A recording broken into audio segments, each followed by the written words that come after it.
Good afternoon, everyone. Thank y'all. Let's try that again. Happy King Day, everybody. Good afternoon. My name is H. Beecher Hicks III. I am the president and CEO of the National Museum of African American Music. And guess what, y'all? It's our second anniversary. We've been here for 2 years. That's right, Dion, I said it. Today we want to welcome you to a Drum Major for Justice, NMAAM's Martin Luther King Jr. Day celebration.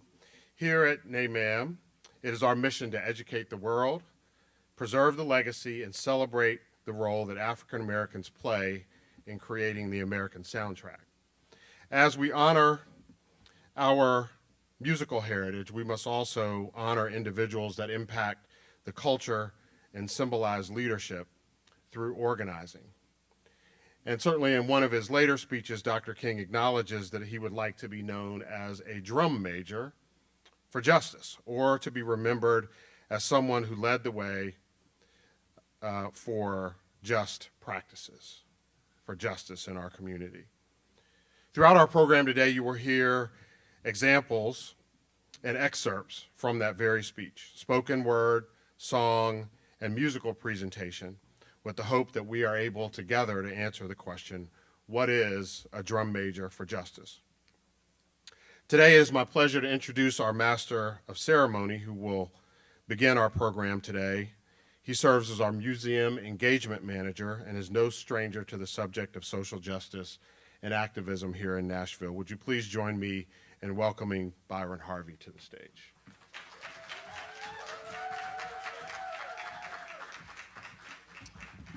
Hey everybody, how you doing? Can we all stand to sing Lift Every Voice and sing together real quickly? Here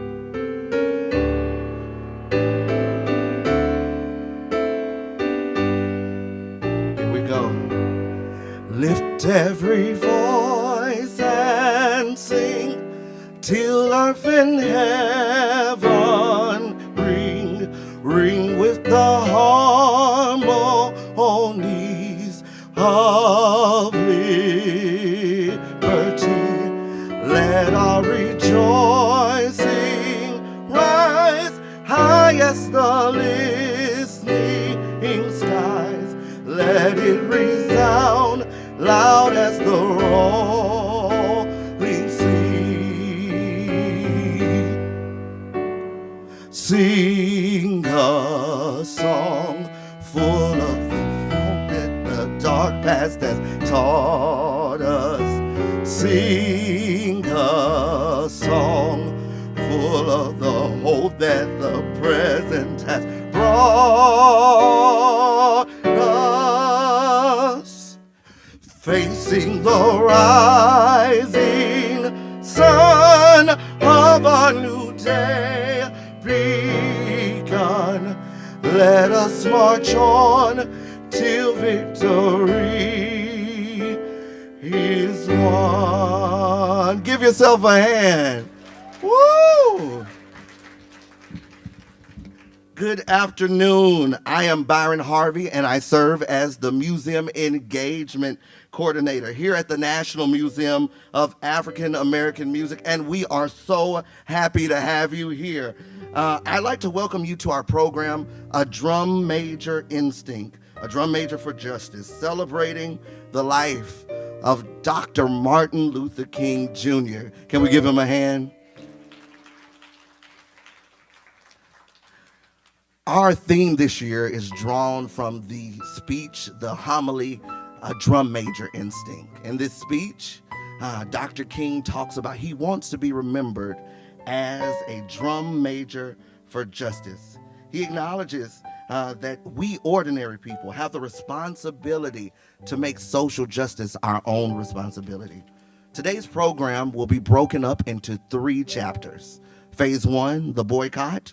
Phase 2, the dream sequence. And phase 3, the mountaintop experience. We commemorate these 3 chapters in Dr. King's life in an effort to celebrate him and answer the question today: what is a drum major for justice? So we start with the bus boycott. Rosa Parks once quipped, "I believe we are here on the planet Earth to live, grow up, and do what we can to make this world a better place for all people to enjoy freedom." Parks was an influential figure in the success of the Montgomery bus boycott. In this specific boycott, the world was introduced to a charismatic young leader by the name of Dr. Martin Luther King Jr. After becoming the frontal leader of the boycott and celebrating the efforts of the MIA, and following Rosa Parks' acts of disobedience and the Montgomery Improvement Association electing him as president, the city of Montgomery went on to experience a bus boycott that lasted over a year. Because of his controversial organizing and activism, King was regarded as a troublemaker and a polarizing leader for the dismantling of segregation. However, on December 20th, 1956, the buses of Montgomery were desegregated, inevitably allowing King to emerge as a victorious leader. In the following excerpt from the first Montgomery Improvement Association speech, you will hear how Dr. King ignites the ordinary individual to fight for justice. Dr. King dismisses the idea that the fight for justice is not just for political leaders, doctors, and educators. It is a work for us all. To celebrate the power of Dr. King's leadership through organizing everyday people, we will first have an excerpt read by Laura Purswell, a spoken word to celebrate the bus boycott by Cameron Mitchell, music by Christian Walker, and a special presentation by Dave Ragland. Dave Ragland is a Nashville resident and from Chattanooga, Tennessee. He's a graduate of Tennessee State University and holds a master's in accounting. He is also known as a composer. He is a 3-time local Emmy Award-winning composer and also known for his opera One Vote One. Please welcome them as they come.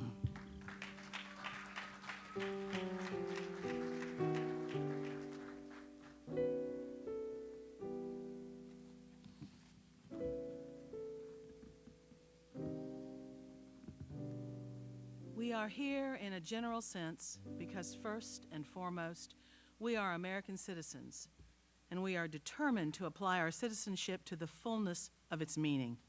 We are here also because of our love for democracy, because of our deep-seated belief that democracy transformed from thin paper to thick action is the greatest form of government on earth. But we are here in a specific sense because of the bus situation in Montgomery. We are here because we are determined to get the situation corrected. This situation is not at all new. The problem has existed over endless years. For many years now, Black people in Montgomery and so many other areas have been inflicted with the paralysis of crippling fears on buses in our community. On so many occasions, Black people have been intimidated and humiliated and oppressed, because of the sheer fact that they were Black. I don't have time this evening to go into the history of these numerous cases. Many of them are now lost in the thick fog of oblivion, but at least one stands before us now with glaring dimensions. Just the other day, just last Thursday to be exact, one of the finest citizens in Montgomery, not one of the finest Black citizens, but one of the finest citizens in Montgomery, was taken from a bus, carried to jail, and because she refused to get up to give her seat to a white person. Now, the press would have us believe that she refused to leave a reserved section, but I want you to know this evening that there is no reserved section. The law has never been clarified at this point. Now, I think I speak with legal authority, not that I have legal authority, but I think I speak with legal authority behind me, that the law, the ordinance, the city ordinance has never been totally clarified. Mrs. Rosa Parks is a fine person, and since it had to happen, I'm happy that it happened to a person like Mrs. Parks, for nobody can doubt the boundless outreach of her integrity. Nobody can doubt the height of her character. Nobody can doubt the depth of her Christian commitment and devotion to the teachings of Jesus. And I'm happy since it had to happen. It happened to a person that nobody can call a disturbing factor in the community. Mrs. Parks is a fine Christian person, unassuming, and yet there is integrity and character there. And just because she refused to get up, she was arrested. And you know, my friends, there comes a time when people get tired of being trampled over by the iron feet of oppression. There comes a time, my friends, when people get tired of being plunged across the abyss of humiliation, where they experience the bleakness of nagging despair. There comes a time when people get tired of being pushed out of the glittering sunlight of life's July and left standing amid the piercing chill of an alpine November. There comes a time.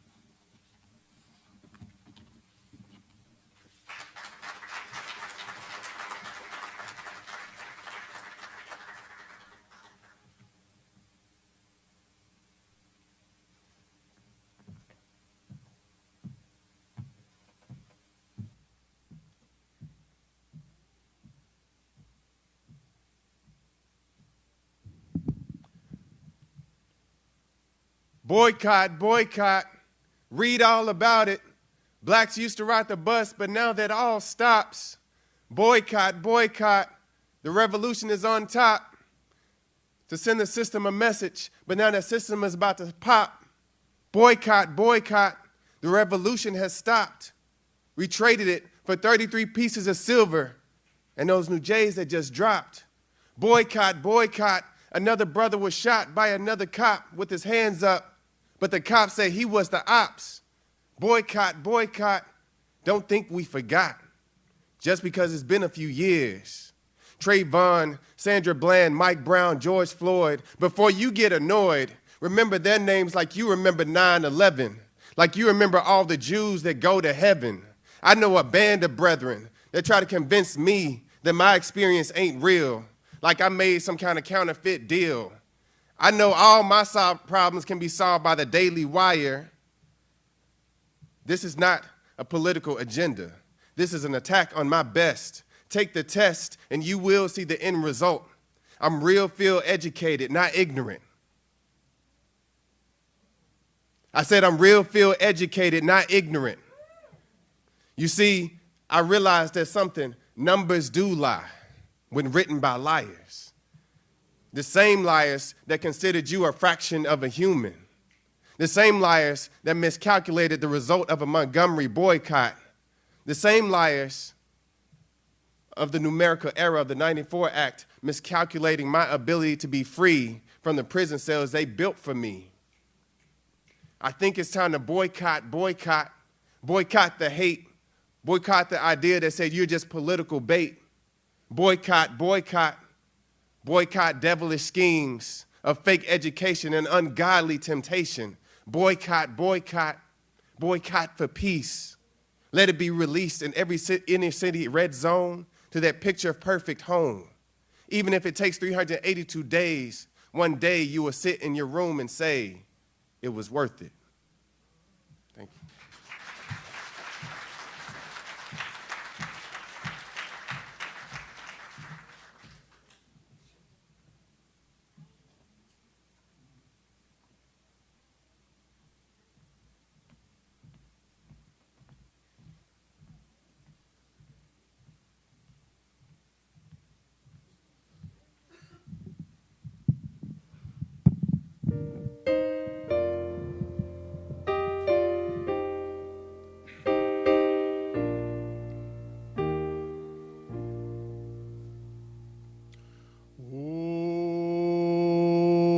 Oh, freedom.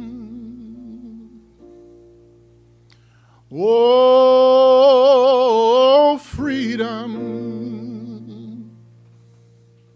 Oh, freedom over me.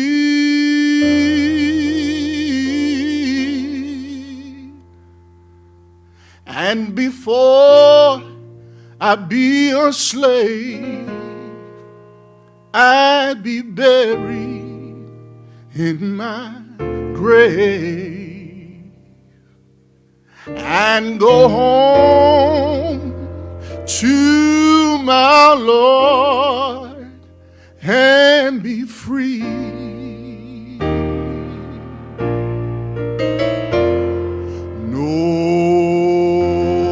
No more weeping, no more weeping, no more weeping over me.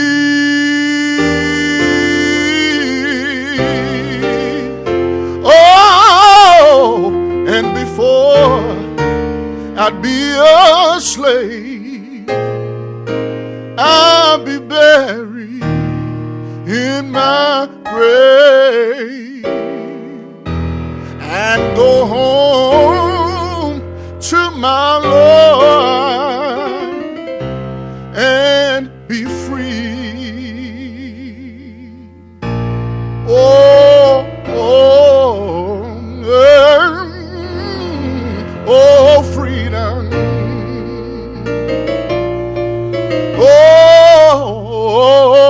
Oh, freedom. Oh, freedom over me.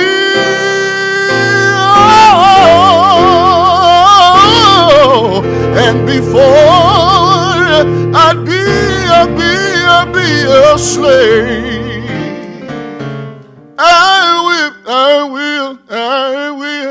I'll be buried in my grave and go home to my Lord and go home to my Lord and go home to my Lord.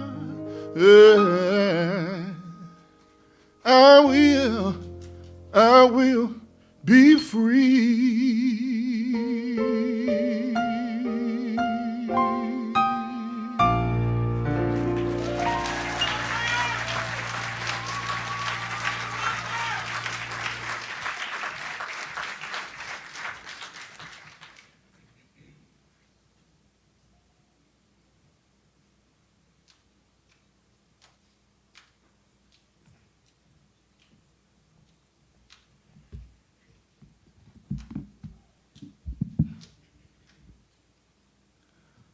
Over my head,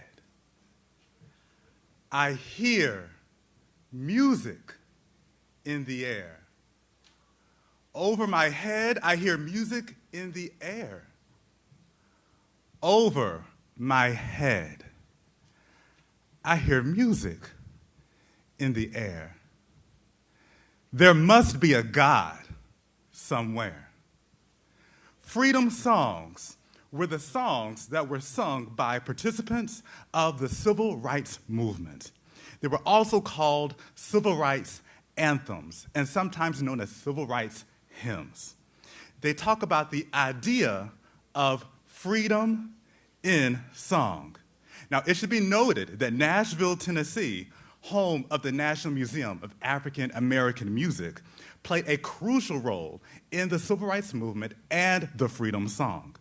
From Fisk University and the Fisk Jubilee Singers, the Jubilee Singers gained notoriety by singing what we call the Jubilee song. And these Jubilee songs were being transcribed by John W. Work and his brother Frederick Work, who happened to live right here in Nashville, Tennessee. So for context, consider this: the adaptation of Christianity and its implementation and permeation in Black song.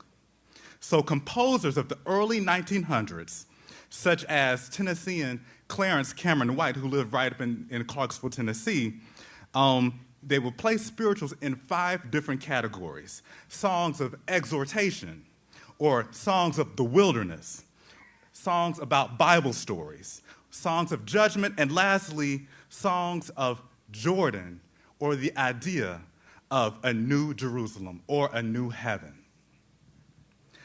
I got a robe. You got a robe. All God's children got a robe, right? When I get to heaven, I'm going to put on my robe and what? Shout all over God's heaven. Now, everybody talking about it, heaven ain't going there, right? But heaven, I'm going to shout all over God's heaven. So that was the idea. And so we see these ideas of freedom from oppression and the idea of the New Jerusalem being reconfigured. Now, in the Civil Rights Movement, we see the adaptation of these songs that brought us over to bring us over again.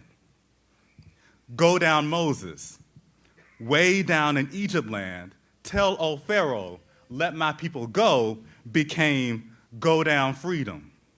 Way down into the land and tell Bull Connor, let my people go. Now, if you don't know who Bull Connor is, that's your homework assignment to find out who Bull Connor is, all right? Amen?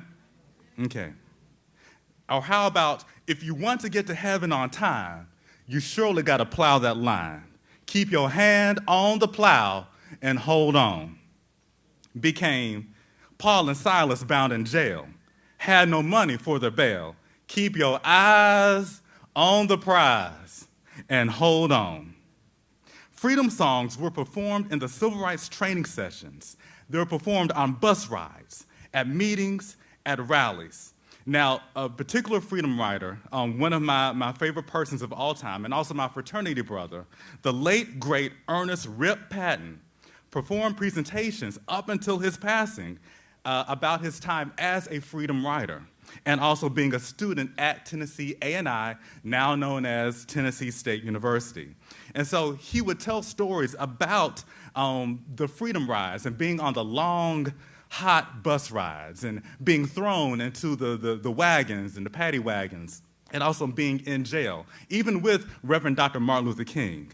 And I remember vividly seeing him being transported back like a recollection, where he would sing a song like, we shall not be moved, we shall not be moved, just like a tree planted by the waters, we shall not be moved.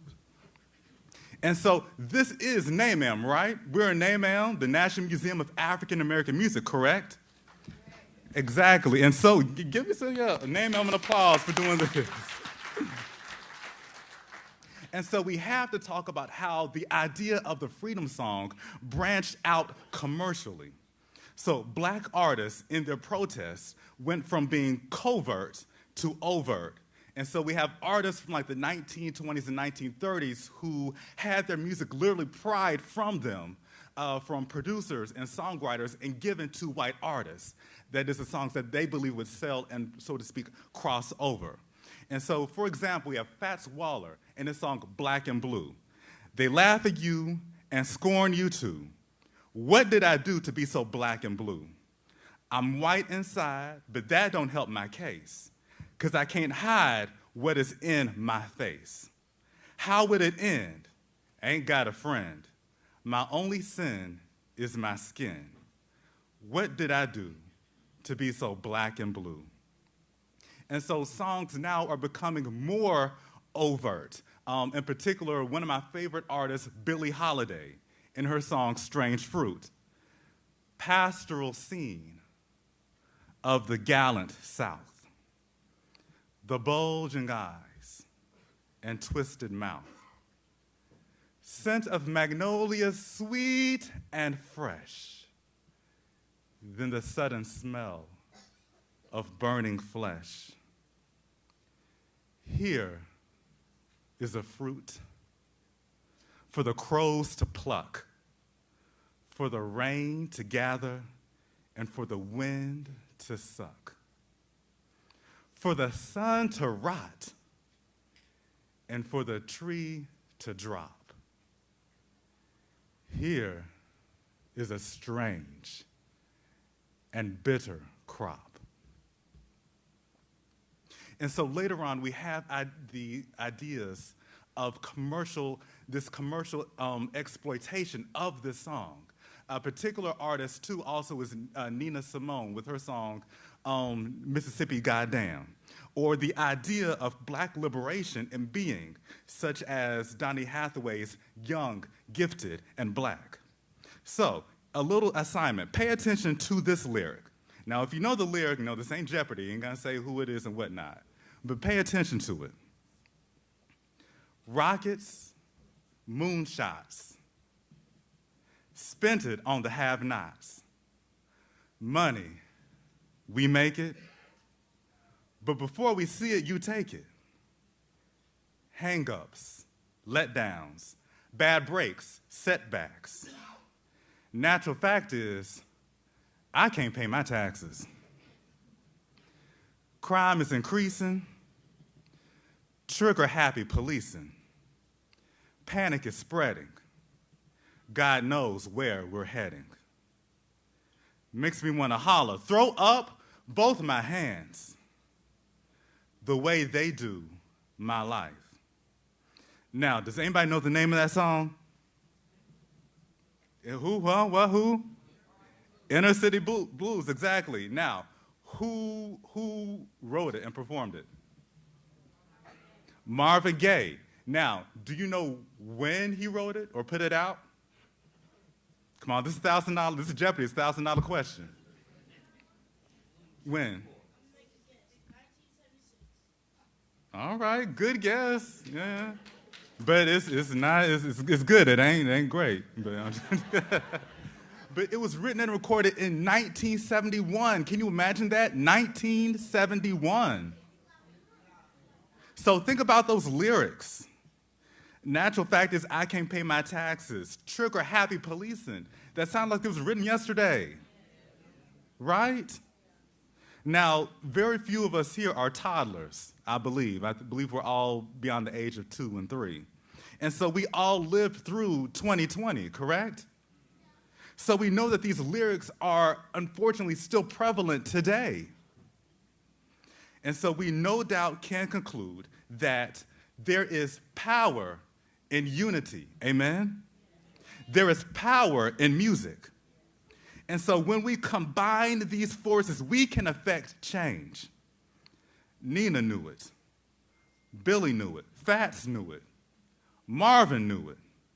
Aretha knew it. The Jubilee Singers knew it.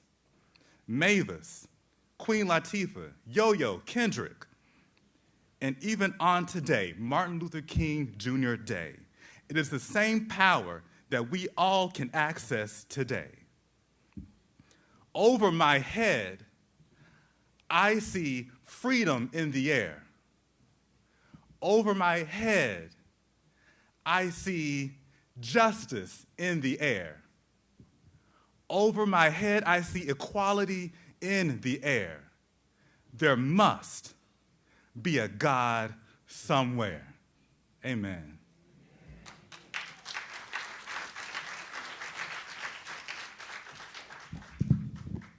So they told me to stretch for time just a little bit. So we're gonna sing this freedom song. So I hope y'all warmed up. Me, me, me, la, la, la. Me, me, la, la, la. Okay, awesome. We got some singers here. I see you, Chase. I see you. Okay. All right, so we're gonna do a traditional freedom song, call and response. I'm gonna be the leader, give the call. You all are the congregation, give the response. All right? Okay, cool. So I'm gonna sing, where you go, I will go, beloved. Where you go, I will go. And where you go, I will go, beloved. Where you go, I will go. Y'all sing. Where you go, I will go, beloved. Where you go, I will go. Again. Where you go, I will go, beloved. Where you go, I will go. Now my call, 'cause your people are my people. Your people are mine. Your people are my people. Your divine, my divine. We'll sing. Your people are my people. Sing, ma'am. Your people are mine. Your people are my people. You're divine, my divine. One more time, you're divine. You're divine, my divine. One big choir, here we go. You're divine, my divine. Sing, give yourselves a hand.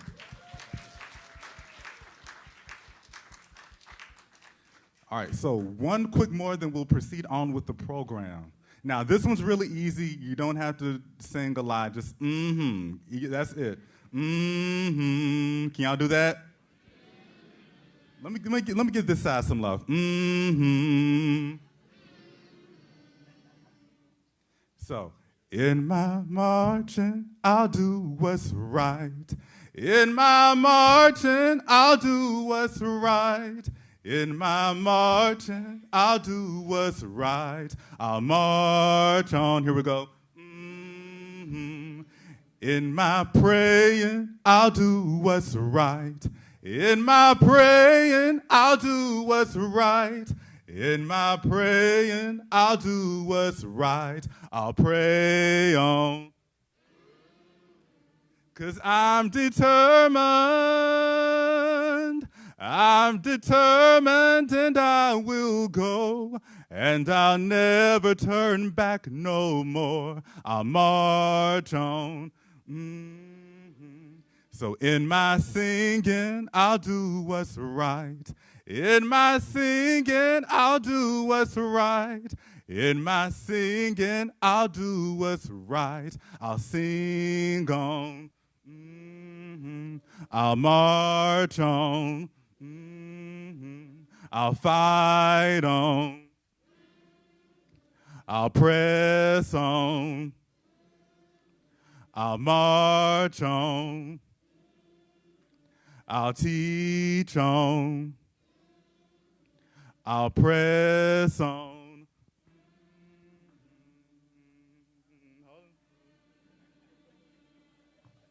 Awesome. Give yourselves a hand. You all have been an amazing audience. NMAAM. Keep the faith.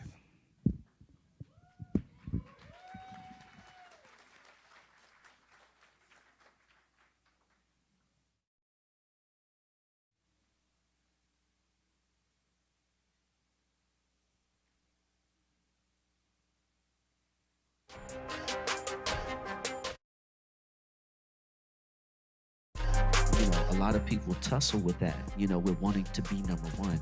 And for me, because I have purpose, I don't tussle with that. I show up where I'm needed, where it's necessary, where I can have a conversation, where my art is appreciated, because, I've been doing this for, 20 plus years, and I'm still young. So I remember she goes, I got a song I want you to hear. B was 18. I said, yeah, sure. So I follow her into the console. She plays Bootylicious. It had not been released. She really turned into Sasha Fierce. So she, she's quiet and she's soft-spoken. I got this song I want you to hear. She's not making eye contact. They press play. B, she came Elijah. She goes, B turned into Sasha all the way fierce.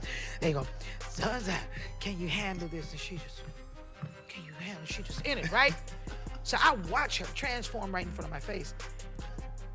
And I'm in shock at what music did through her.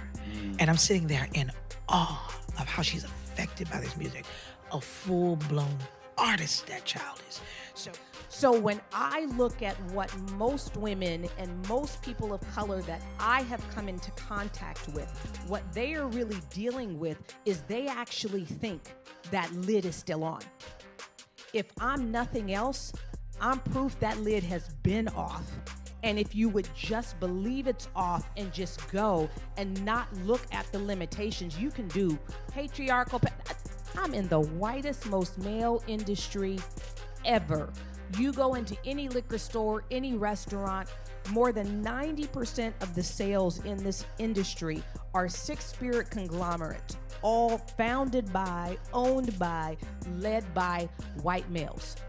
Over 90% of the sales. And then there's me. I'm the flea who did not think there was a lid.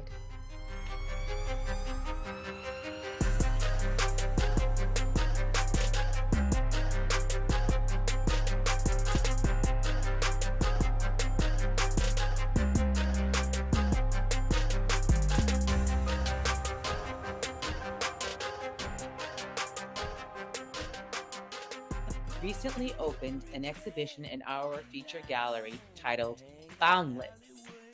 The exhibition features pieces created by Mr. Clinton himself. George Clinton is an artist. I like to make music, and I'm finding out that being an artist, you have more than one way to get that out of you. So visual art has become a part of that artistic part of George Clinton. What my music means to me, for me, it's more like a meditative practice, and sometimes even meditation can be robust, even though it's like we go through our day-to-day lives, we have things to do, and being a human is hard. So I feel like for me, music is a way for me to like express how I feel and communicate to something. This is our 30th anniversary of the gala, but if you actually do the math, this is technically the 31st anniversary of the foundation. Shout out to Birdman and Slim for all that they've done. They changed the game. They changed New Orleans. They changed my city. They put my city on the map in a different way, and forever grateful for them. I spoke to the Young Money team and said we have to do something. And so it was decided that we would do this exhibit in light of Wayne's birthday. I think his role is the deep, influential elder. I've been in the game so long that he's influenced an entire generation of hip-hop artists in a way that very few people ever will. Harry, I want to thank all y'all for coming out this evening for the unveiling of my exhibit. Also, thanks to everyone at the National Museum of African American Music for putting together this exhibit. Also, thank y'all for fucking with me for all these years. I appreciate it. I ain't shit without you. Young Moolah, baby. Thank you. All right. All right. Did you guys enjoy the first chapter? Woo! Can you give all of those wonderful artists and innovators a hand? I'd like to let you know that they decided to give their time and their energy to come and help us celebrate. And if you like what you're seeing happening here at the National Museum of African American Music, we invite you to always join the party. We also want to thank our sponsors for this specific event. And again, Pearl and Apple. Can we give them a hand? Pearl Media and Apple. Yes. We're now moving into our second chapter. It is called The Dream Sequence. Change is often difficult to wait for. Civil rights organizer and activist Ella Josephine Baker once said, "One of the things that I have faced is the process of waiting to change the system. How much we have got to do to find out who we are, where we have come from, and where we are going." The years that followed Dr. King's emergence were anything but easy. In 1956, his house was bombed. Other leaders, such as Z. Alexander Luby's house, were bombed. The sit-ins of the 1960s were aggressive undertakings. Often, when we reflect on the work of Dr. King, we forget the obstacles that he and many others faced in fighting against white supremacy, injustice, and Jim Crow. Leaders such as Diane Nash, James Lawson, John Lewis, and so many others continue to organize. Unsung organizers like Bayard Rustin often affirmed, "We need in every community a group of angelic troublemakers." As one of the organizers of the March on Washington in 1963, Rustin was able to orchestrate a legendary moment in the life of Dr. Martin Luther King Jr. August 28th, 1963, marks a historic moment in his life and records the March on Washington, which had over 250,000 people to attend. The march's roster of guests included notables such as Marian Anderson, Merle Evers, the wife and widow of Medgar Evers, Eva Jesse, John Lewis, and Dr. King as keynote speaker. The event was broadcast worldwide and drew attention to millions around the world. Even Berry Gordy and Motown Records, there's your music plug, who often steered away from social issues and political issues, decided to record the speech and distribute it worldwide. In his acclaimed I Have a Dream speech, King emerged as an activist and an icon. In the next movement, we honor the March on Washington and honor the I Have a Dream speech. We will have an excerpt read by Miss Isis Swink, spoken word by Cameron Mitchell, music by Jonna Jackson, and our special presentation by Edward Wisdom. Let me tell you a little bit about him. Edward Wisdom III is a motivational speaker, mentor, and the founder of the Edward H. Wisdom Jr. Foundation. He owns the nonprofit 501c3 organization that was established in 2011 in honor of his father, Edward H. Wisdom Jr., whose life was tragically taken by an at-risk teen in an attempted robbery. Ed is also the Associate Vice President of Enterprise Data and Analytics at Meharry Medical College and Chief Information Officer at American Baptist College, a theological institution rich in its history here in Nashville, Tennessee. Ed is graduated from Tennessee State University, where he earned his bachelor's and master's degree. They will be coming at this time. Would you give them a hand?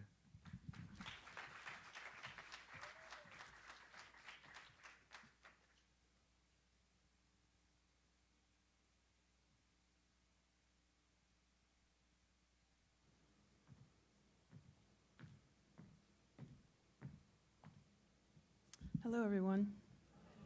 I'm Isis, and I work here at the museum, and I'm going to read this excerpt for you. I have a dream that one day every valley shall be exalted, every hill and mountain shall be made low, the rough places will be made plain, and the crooked places will be made straight, and the glory of the Lord shall be revealed, and all flesh shall see it together. This is our hope. This is the faith that I go back to the South with. With this faith, we will be able to hew out of the mountain of despair a stone of hope. With this faith, we'll be able to transform the jangling discords of our nation into a beautiful symphony of brotherhood. With this faith, we will be able to work together, to pray together, to struggle together, to go to jail together. We will stand together for our freedom, knowing that we will be free one day. This will be the day when all of God's children will be able to sing with new meaning. My country, 'tis of thee, sweet land of liberty, of thee I sing. Land where my fathers died, land of the pilgrim's pride. From every mountainside, let freedom ring. And if America is to be a great nation, this must become true. And so let freedom ring from the prodigious hilltops of New Hampshire. Let the freedom ring from the mighty mountains of New York. Let the freedom ring from the heightening Alleghenies of Pennsylvania. Let freedom ring from the snow-capped Rockies of Colorado. Let freedom ring from the curvaceous slopes of California. But not only that, let freedom ring from Stone Mountain of Georgia. Let freedom ring from Lookout Mountain of Tennessee. Let freedom ring from every hill and molehill of Mississippi. From every mountainside, let freedom ring. And when this happens, when we allow freedom ring, when we let it ring from every village and every hamlet, from every state and every city, we will be able to speed up that day when all of God's children, black men and white men, Jews and Gentiles, Protestants and Catholics, will be able to join hands and sing in the words of the old Negro spiritual. Free at last, free at last. Thank God Almighty, we are free at last.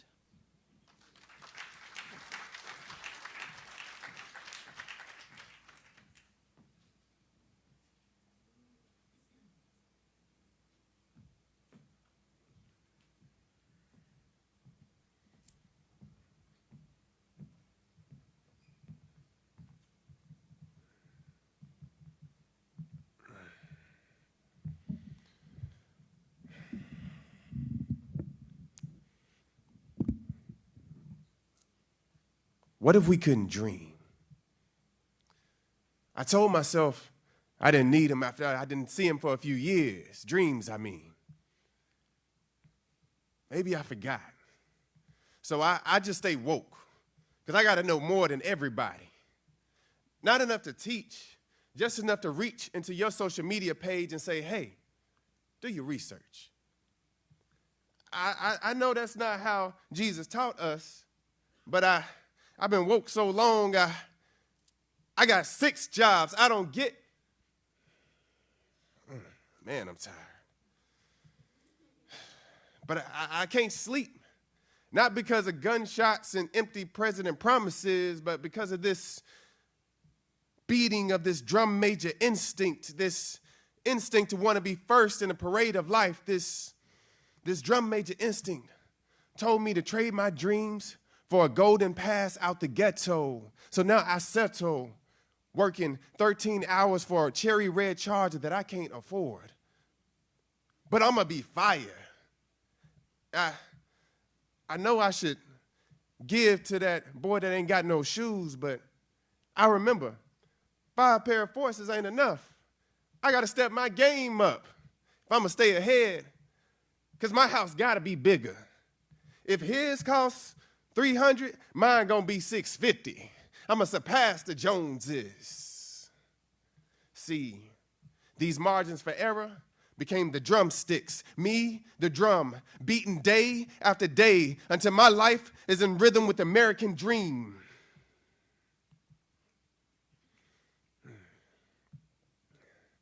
I traveled the world in the 7 seas, but don't ask me if I remember. I was too busy trying to make this Instagram reel look real. It's a bit bougie with a counterfeit feel. Man, wait till I get my money right. I'm a stun on everybody, because I'm a boss. Not to give the jobless a job, but so you know I got that sauce. Man, I still can't dream.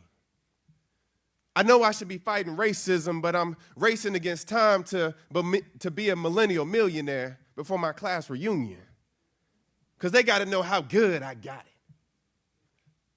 it. Man, I'm tired. My closet full. I should donate. I hate to break it to you, but that new Tesla S is instinct. I'm investing. Yeah, I'll pay out those 3 credit cards later. Smile now, don't be a hater. I don't take advice from people that don't think on my level. Man, I'm tired. I know I put that card right where I put that card. Man, I'm tired. I knew something was wrong when I made that deal with that drum major instinct to put my dreams to sleep. I forgot to harness it. So now I just want to live life recorded with a harness. This idea of dreams is now distorted. Why is it so easy to live in a dream world than to dream of a world where superficial weddings, graduating divorces, self-love in public, self-hate in private? What do I get? I need to fight it. This drum major instinct, this instinct to always want to be first in a parade of life. If I don't, I won't be able to dream of a world where America can have free men eating soul food at an equal dinner table.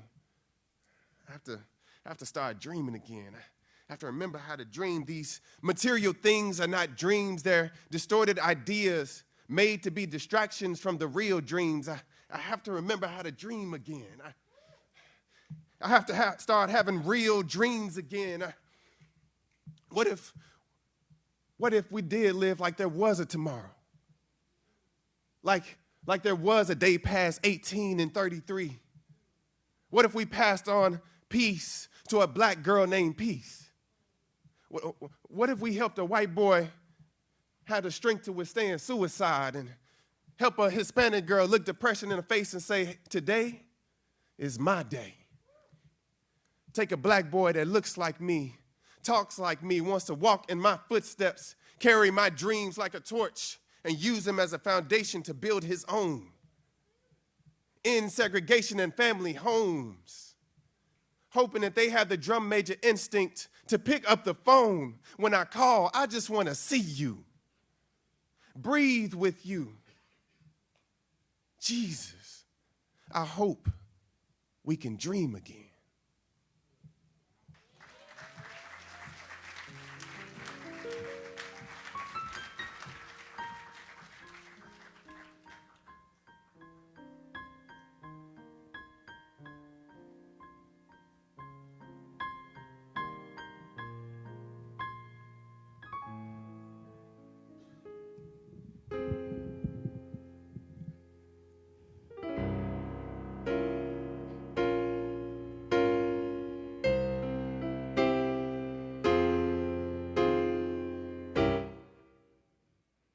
Soon I will be done. Troubles of the world, troubles of the world, troubles of the world. Soon I will be done. Troubles of the world. I'm going home to live with my God. No more weeping and wailing. No more weeping and wailing. No more weeping and wailing. I'm going home to live with my God. Soon I will be done. Troubles of the world, troubles of the world, troubles of the world. Soon I will be done. Troubles of the world. I'm going home to live with my God. I want to see my mother. I want to see my mother. I want to see my mother. I'm going home to live with my God. Soon I will be done. Troubles of the world, troubles of the world, troubles of the world. Soon I will be done. Troubles of the world. I'm going home to live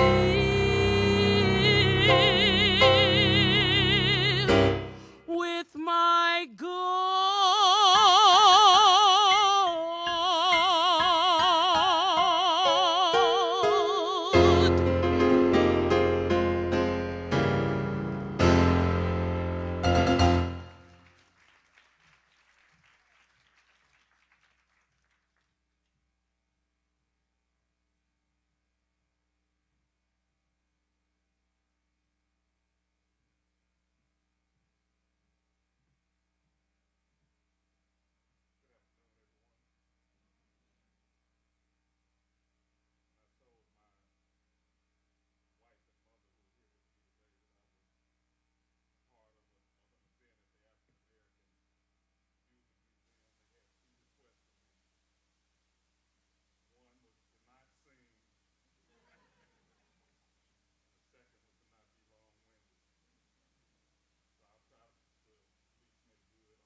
The dream sequence, a technique used in storytelling that sets apart a brief interlude from the main story.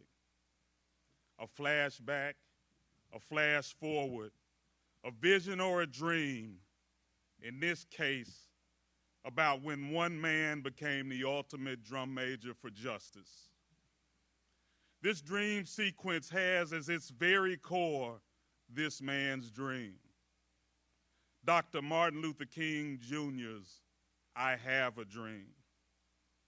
Flashback to that day, August 28, 1963, when Dr. Martin Luther King Jr. etched himself in the annals of history as this country's and even the world's greatest drum major who ever directed the cadence of a drum, choreographed the marching of the steps, or orchestrated the peaceful and harmonious heaven-sent instruments called us in our fight for justice. And then flash forward with me, if you will, in a subsequent yet related dream sequence, imagining the spirit and the drum major instinct of Dr. Martin Luther King Jr. on what I Have a Dream would be, should be, and is today. In this dream sequence, we will use as literary allegory and interpret the metaphor drum major and reveal the hidden meaning behind having that dream and being that drum major for justice. I paraphrase for context the I Have a Dream speech. 50 years ago, a great American in whose symbolic shadow we stand today signed the Emancipation Proclamation. This momentous decree came as a great beacon light of hope to millions of Negro slaves who had been seared in the flames of withering injustice. But 100 years later, the Negro still is not free. 100 years later, the Negro lives on a lonely island of poverty in the midst of a vast ocean of material prosperity. 100 years later, the Negro is still languished in the corners of American society. And so we come here today to cash a check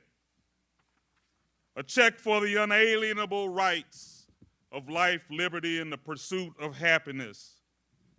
America has given the Negro people a bad check, but we refuse to believe that the Bank of Justice is bankrupt. I have a dream that my 4 little children will one day live in a nation where they will not be judged by the color of their skin, but by the content of their character. I have a dream today. And if America is to be a great nation, this must become true.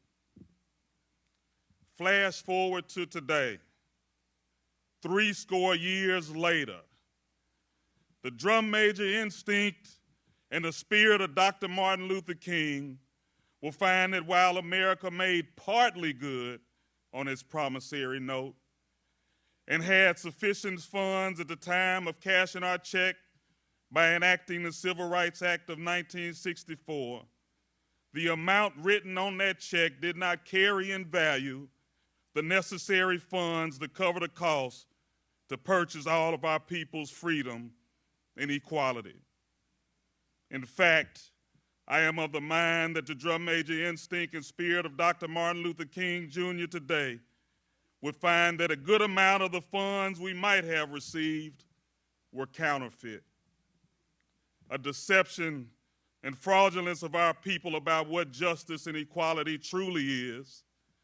I say this today because America, using the same bank account and with the same pen it wrote our check, it wrote the 13th Amendment of 1865 that ensured that it maintained a way to enslave our people by way of mass incarceration, regardless of what the Civil Rights Act of 1964 enacted. Over the course of 60 years, the drum major instinct and spirit of Dr. Martin Luther King will find that this nation, claiming to be great, has gone from imprisoning 140,000 blacks a short time after his death to nearly 900,000 blacks today. This nation has 5% of the world's population, yet 25% of the world's prison population. And while blacks make up only 13.6% of the nation's population, 40.2% of those individuals in prisons are black. 1 in 3 black men will find themselves in prison compared to 1 in 17 whites. Still today, our nation's leaders have stood before us in plain sight and deceived us. When King took the stance that if America is to be a great nation, he was not only implying but informing, and one can infer his or herself that our drum major for justice was making it clear that America had not been great to our people up to the point of the March on Washington. And today, 60 years later, I believe that the drum major instinct and the spirit of Dr. Martin Luther King Jr. would insist that it still has not been great to our people.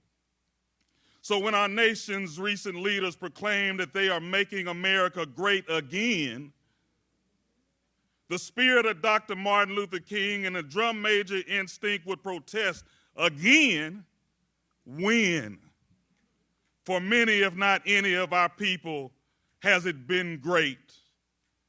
Police brutality, mass incarceration, job and salary inequity, the lack of diversity, exclusion. The spirit and drum major instinct of Dr. Martin Luther King Jr. would have a dream that police brutality would be replaced with humanity. King would have a dream that unjust incarceration would once and for all be replaced with liberation. We are still fighting for integration. Just know that 60 years later, the new buzzword for it is diversity. The spirit and drum major instinct of Dr. Martin Luther King Jr.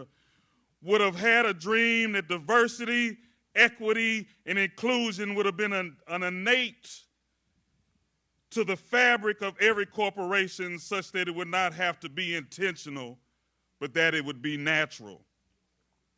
That it not just be a checkbox on a company's strategic plan, nor that it would even have to be included. Everyone in corporate America insists today in its analogy of diversity that is being asked to the party, and inclusion is being asked to dance.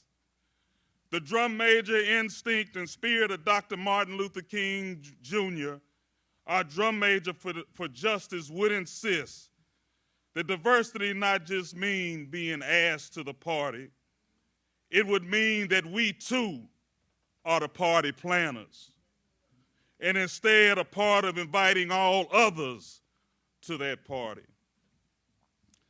And that inclusion not simply mean being asked to dance, it would mean us selecting the music in which we dance to.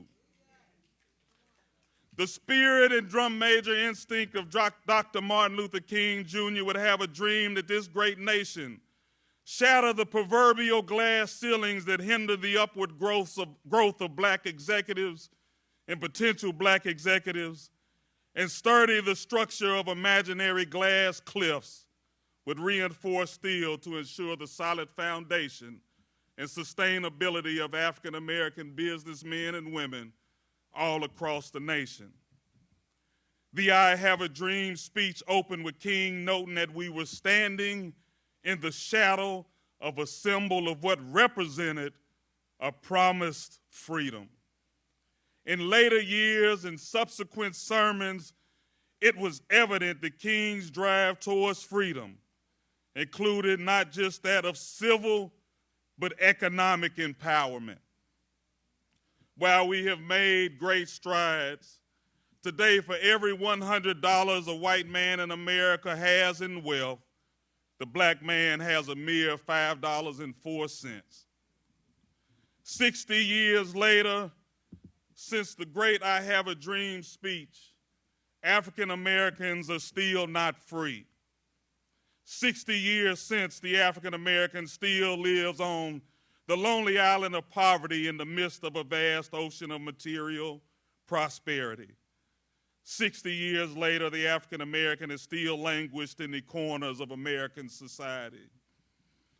Today, a polarizing figure perhaps captured best where King's drum major instinct and spirit would lead us today. And that would be that while we as African Americans are more capable than we once were, this activist stated that last year we spent $2 billion on Air Jordans, $4 billion on liquor and alcohol, bought twice the number of Mercedes than white America, though white America has twice the wealth. He says one thing we know about oppressed people is that when oppressed people can enjoy true freedom, they surround themselves with symbols of that freedom. We still are an oppressed people, and we still do not have true freedom. The drum major instinct and spirit of Dr. Martin Luther King Jr. will find that we can no longer stand in that shadow of something symbolic and emblematic of freedom. The drum major for justice can't just be metaphoric or allegoric, that we can no longer live eyes wide shut. Our freedom has to be literal, actual, factual, and natural. Long before the pandemic, our plight was systemic and still is. Redlining our communities to box us out from getting the proper support for ownership opportunities and building generational wealth. The systemic racism that hinders us from gaining the support we need for our health, our children's education, and the targeting that subjects our communities to that police brutality and mass incarceration. That is not a dream. For us, it is a nightmare. George Floyd, Eric Gardner, Trayvon Martin, and many more. Our drum majors have even been targets. In the song, Marvin Gaye asked, has anyone here seen my old friend Martin? Can you tell me where he's gone? He freed a lot of people, but it seems the good die young. Rapper Jay-Z says in his hip-hop bravado in the song Most Kings, see Martin, see Malcolm, see Biggie, see Pac, see success in the outcome. See Jesus, see Judas, see Caesar, see Brutus, see success is like suicide. Succeed and prepare to be crucified. And so follow me closely for what happens next. In the I Have a Dream speech, Dr. Martin Luther King tells us then that 1963 is not the end, but a beginning. He challenges the nation to cash his check for our freedom. But he implies when he said this is not the end that there's more to come, a foreshadowing of things to come. He then turns his people to the drum major instinct speech in February 1968. Let's call that Dream 2.0. Because like rapper the great Notorious B.I.G., and I promised my wife I wouldn't sing, but I will rap, it was all a dream. Now, he is not just speaking to us about a dream for sons of former slaves and the sons of former slave owners to just sit down together at a table. While this drum major speech was one about humility, we find that it's not one about being docile. He encourages his people that the drum major instinct is a good instinct to have if you use it right. Keep feeling the need to be important. Keep feeling the need for being first. that God had given a new definition of greatness, and that by giving that definition, it means that everybody can be great. Then again, in speaking to his people on April 3rd, 1968, he took it up a notch in what I consider Dream 3.0. I have been to the mountaintop. And now what does he talk to us about? Black economic power and building a greater economic base. What is most talked about today on social media, on Twitter feeds, and on Instagram? Black empowerment, black ownership, black wealth, black power, black ambition, black excellence, black opulence, and black decadence. The minute he succeeded and began to share the hidden meaning of his dream, he was prepared to be crucified. And 24 hours later, it was so. I Have a Dream is the sequence of one man's quest for the freedom and the cyclical success of his people, not just civilly, but spiritually, philosophically, psychologically, physically, emotionally, socially, and financially.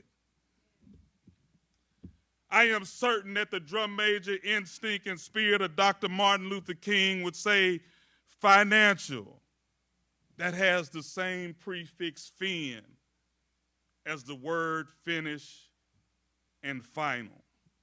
Hence, finance is a Latin term meaning to be settled up and complete. The drum major instinct and spirit of Dr. Martin Luther King wants this nation to settle up. I have a dream, whether in 1963 where it started and where he promised it would not end, or today in 2023 where the drum major instinct is still alive and in spirit will continue to our drum major's dream 1.0, 2.0, 3.0 and beyond for his people is complete. True diversity, true inclusion, and true black economic empowerment. Thank you.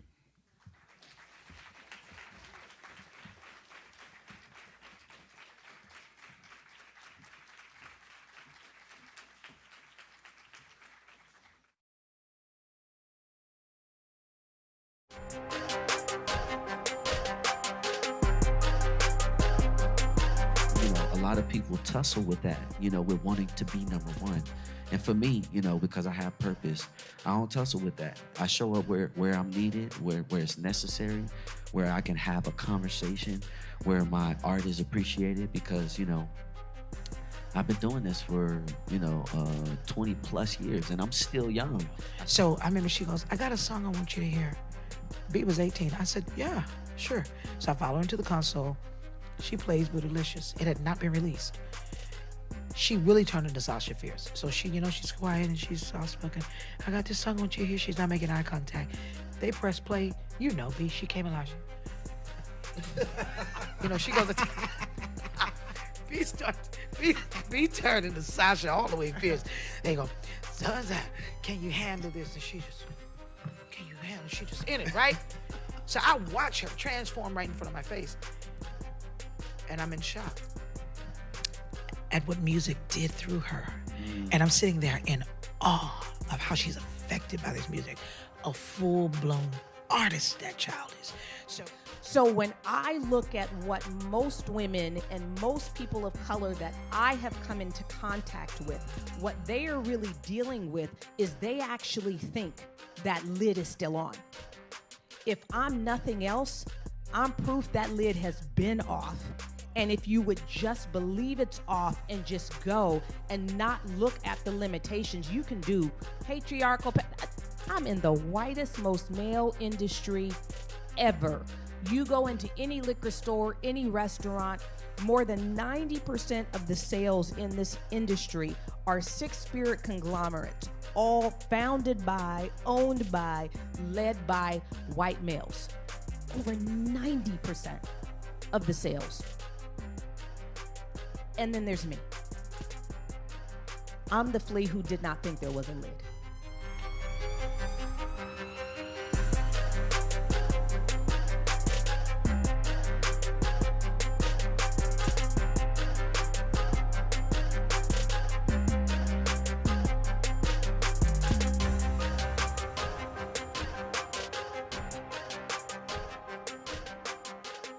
Recently opened an exhibition in our feature gallery titled Boundless. The exhibition features pieces created by Mr. Clinton himself. George Clinton is an artist. I like to make music, and I'm finding out that being an artist, you have more than one way to get that out of you. So visual art has become a part of that artistic part of George Clinton. What my music means to me, for me, it's more like a meditative practice, and sometimes even meditation can be robust, even though it's like we go through our day-to-day lives, you know, we have things to do, and being a human gets hard. So I feel like for me, music is a way for me to like express how I feel and communicate to something. This is our 30th anniversary of the gala, but if you actually do the math, this is technically the 31st anniversary of the foundation. Shout out to Birdman and Slim for all that they've done. They changed the game. They changed New Orleans. They changed my city. They put my city on the map in a different way, and forever grateful for them. I spoke to the Young Money team and said we have to do something. And so it was decided that we would do this exhibit in light of Wayne's birthday. I think his role is the deep, influential elder. I've been in the game so long that he's influenced an entire generation of hip-hop artists in a way that very few people ever will. Harry, I want to thank all y'all for coming out this evening for the unveiling of my exhibit. Also, thanks to everyone at the National Museum of African American Music for putting together this exhibit. Also, thank y'all for fucking with me for all these years. I appreciate it. I ain't shit without you. Young Moolah, baby. Thank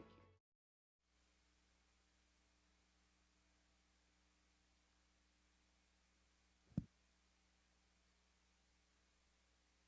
All right. Did you guys enjoy the second chapter? Woo! Give a hand to Cameron Mitchell. Woo! Give him one hand. Give a hand to Miss Jonna Jackson. And give a good round of applause for Mr. Ed Wisdom III. Woo! Yes. All these individuals have given of themselves and given their time to make this program possible. We also want to thank our sponsors for today, Pearl Media and Apple Music. So give them, woo, yes, Apple. All right, we are moving to our third portion and final chapter of our program today. It's called The Mountaintop.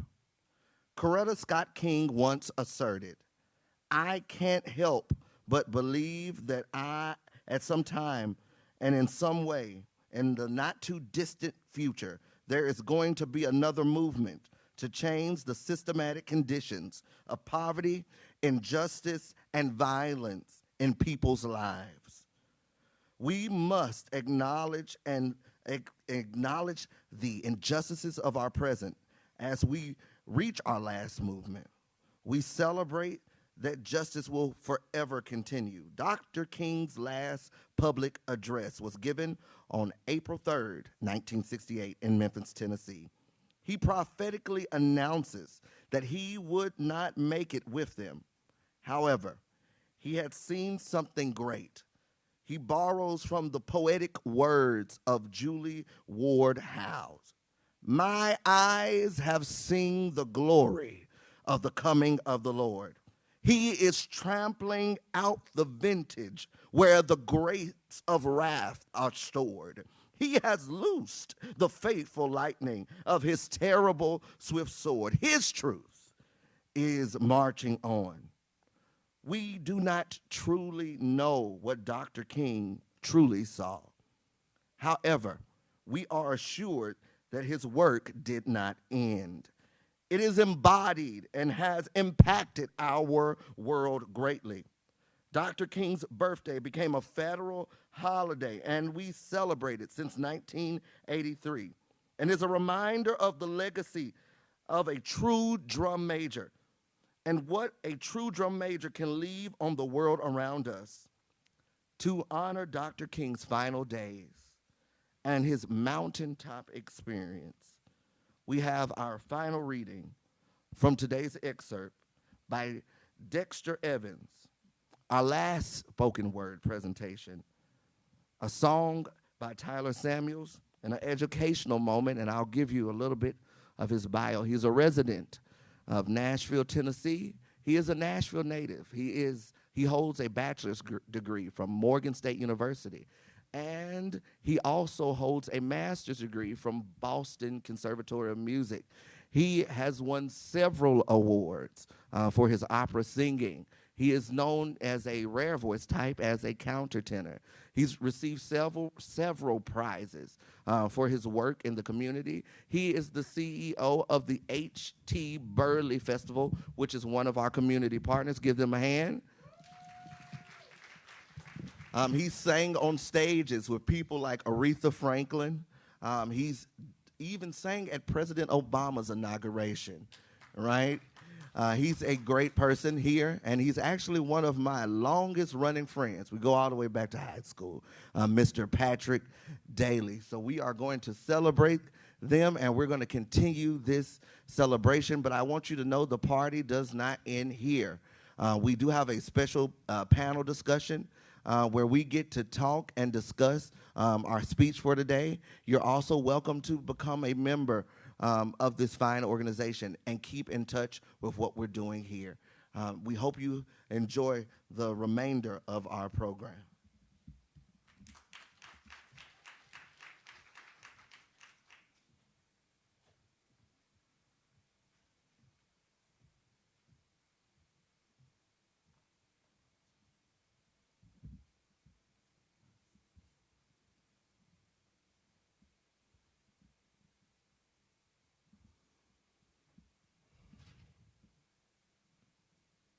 Every now and then, I guess we all think realistically about that day when we will be victimized with what life's final common denominator is. That's something that we call death. We all think about it. And every now and then, I think about my own death, and I think about my own funeral.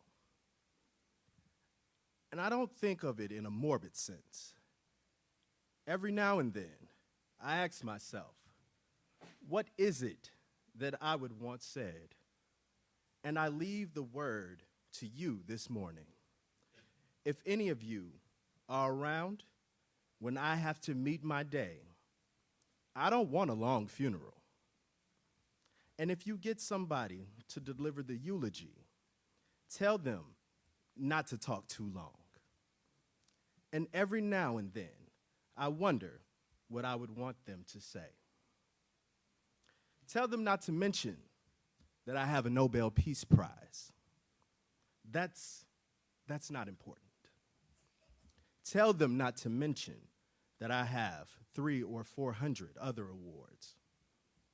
That's not important. Tell them not to mention where I went to school. I'd like somebody to mention that day that Martin Luther King Jr. tried to give his life serving others. I'd like for somebody to say that day that Martin Luther King Jr. tried to love somebody. I want you to say that day that I tried to be right on the war question. I want you to be able to say that I did try to feed the hungry. And I want you to be able to say that day that I did try in my life to clothe those who were naked. I want you to say on that day that I did try in my life to visit those who were in prison. I want you to say that I tried to love and serve humanity. Yes, if you want to say that I was a drum major, say that I was a drum major for justice. Say that I was a drum major for peace. I was a drum major for righteousness. And all the other shallow things will not matter. I won't have any money to leave behind. I won't have the fine and luxurious things of life to leave behind. But I just want to leave behind a committed life. And that's all I want to say. If I can help somebody as I pass along, if I can cheer somebody with a word or a song, if I can show somebody he's traveling wrong, then my living will not be in vain.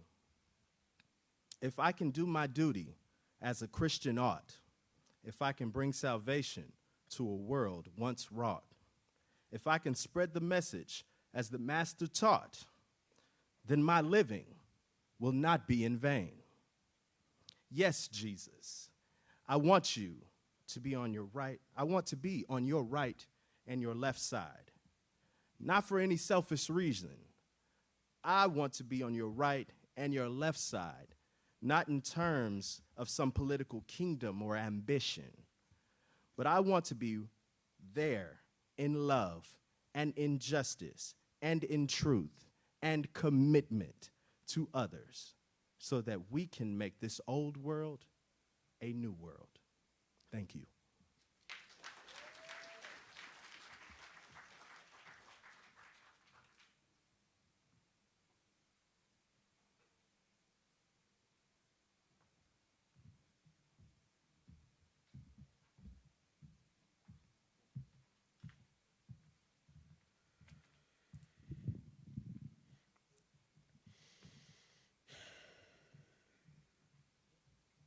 Mountains. Suppressing my lungs, I can't breathe. Mountains. A black body's piling, please. Mountains. Paralyze my community. And for some reason, we can't move. Reflect the issue while I laugh to deflect the issue. I thought it was common to have cops called for no reason. Gas station managers rushing me. You know, it crushes me to see children of God spell cast with slavery, while Martin is at the mountaintop talking to God. Children of God are hypnotized with hypnotic and heresy. Legalizing anxiety in an 8-pack variety can't put your eyes to sleep because you need freedom. Or is that escape you're looking for? Because those are different. We grew impatient, waiting for King's dream to descend the mountain. So we looked to gold praying hands because it became too inconvenient to use our own. Scriptures painted on the body too busy to read it. Mouths won't speak Jesus. Oops, that's taboo. Dance around this goat we created. Worship this idol instead of the great I am, the greatest of all time. It's getting heavy. But in you and I is a new land flowing with milk and holy. It's not that we can't get from under the mountain. It's that we choose not to overlook the mountain. But I get it. What good is milk for the lactose? Honey, for those that only taste bittersweet, the only thing holy is the colossal-sized craters in your heart. But I'm not saying we should forget our old ways. But we can't walk as slaves, reason like slaves, traditions like slaves. As Christ frees us, it's now time to walk as children of the free, putting slave-like ways behind. Moses and Martin saw glory at the mountaintop, but I'm asking you to further faith. See God's glory below the mountain. Let the paralyzed rise, pick up your mountains and walk. Moses left a Joshua to lead a new land, but Martin left many a Joshua.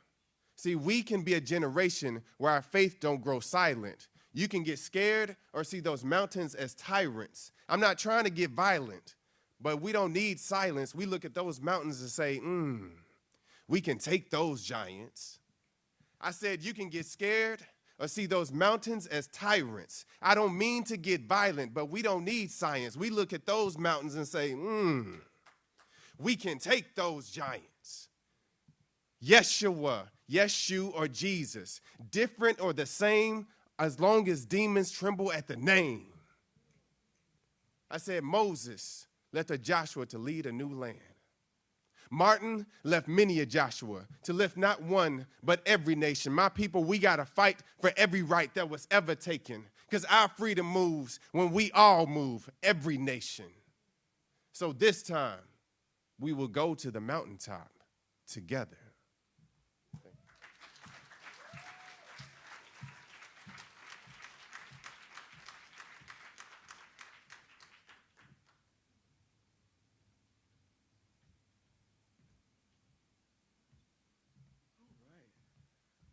Did you guys enjoy that?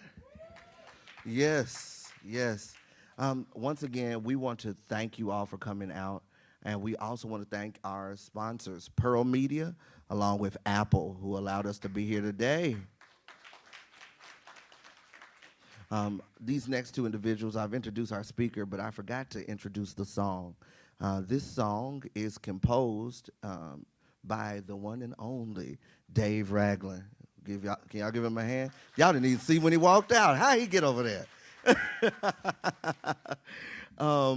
But this song is extracted from the words of Anne Frank. I believe in the sun. I believe in the sun, even when it's not shining. I believe in God. I believe in love, even when I don't feel it. All right? And I hope you guys enjoy.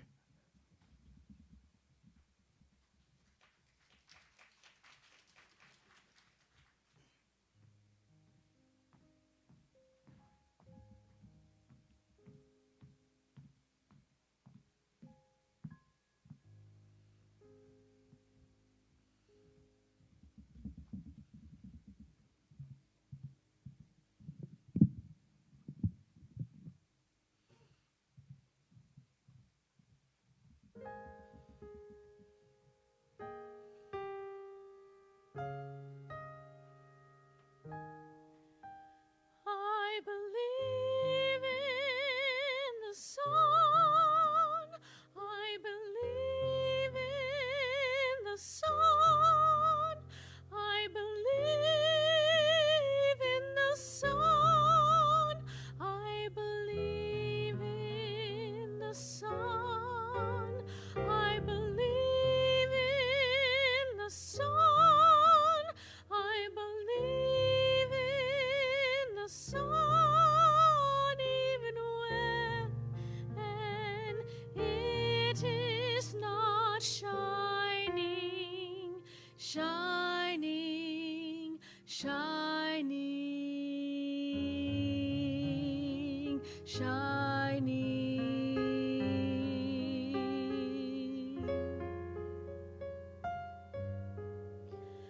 I believe in love. I believe in love. I believe in love. I believe in love. I believe in love. I believe in love, even when I feel it not, not, not, not.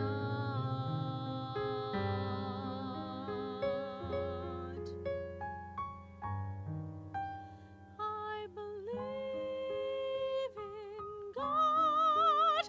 I believe in God. I believe in God. I believe in God.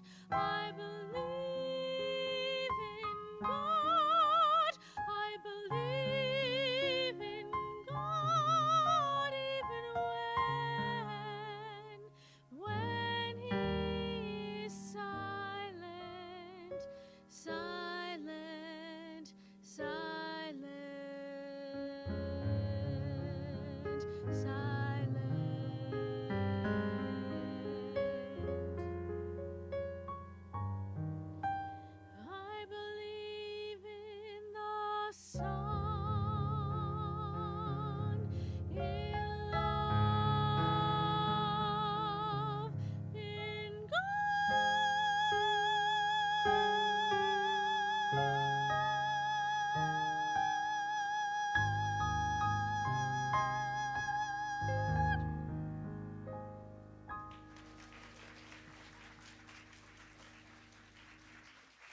Don't push me, because I'm close to the edge. I'm trying not to lose my head. There ain't no freedom here, Lord. There ain't no freedom here. There ain't no freedom here, Lord. I wish I never was born. Don't push me, because I'm close to the edge and I'm trying not to lose my head. They stole my children away, Lord. They stole my children away. They stole my children away, Lord. I wish I never was born. Don't push me. I wish I never was born. Don't push me. I wish I never was. I'm trying not to lose my head.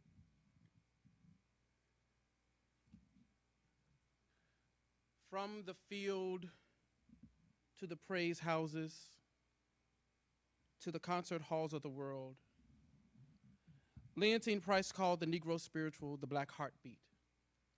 And indeed, that is the pulse and the source. That pulse is the source of all American and root of all American music. Enslaved Africans were stripped of their native languages and customs and subjected to unfathomable, heinous indignities.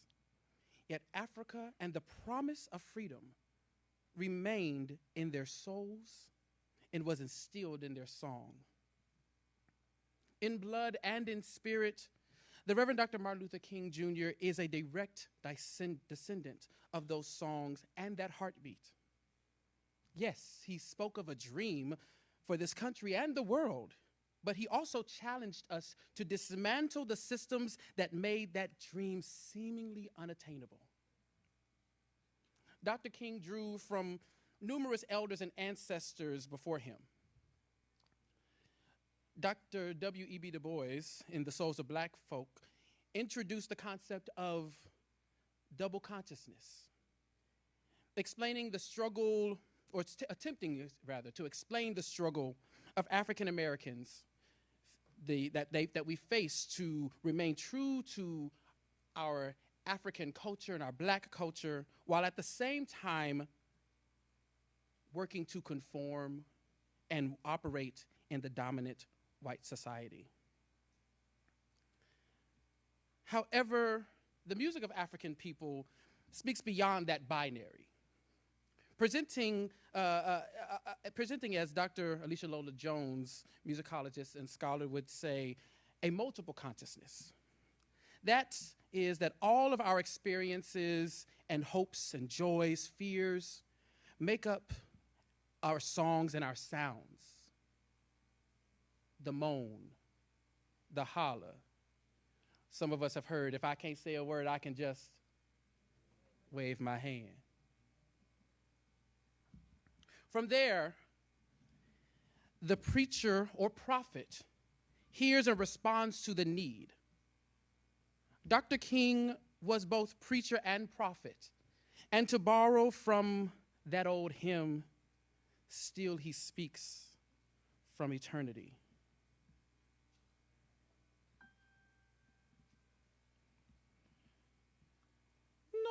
Nobody knows the trouble I see.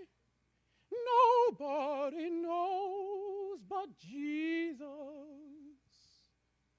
Nobody knows the trouble I see. Glory, hallelujah.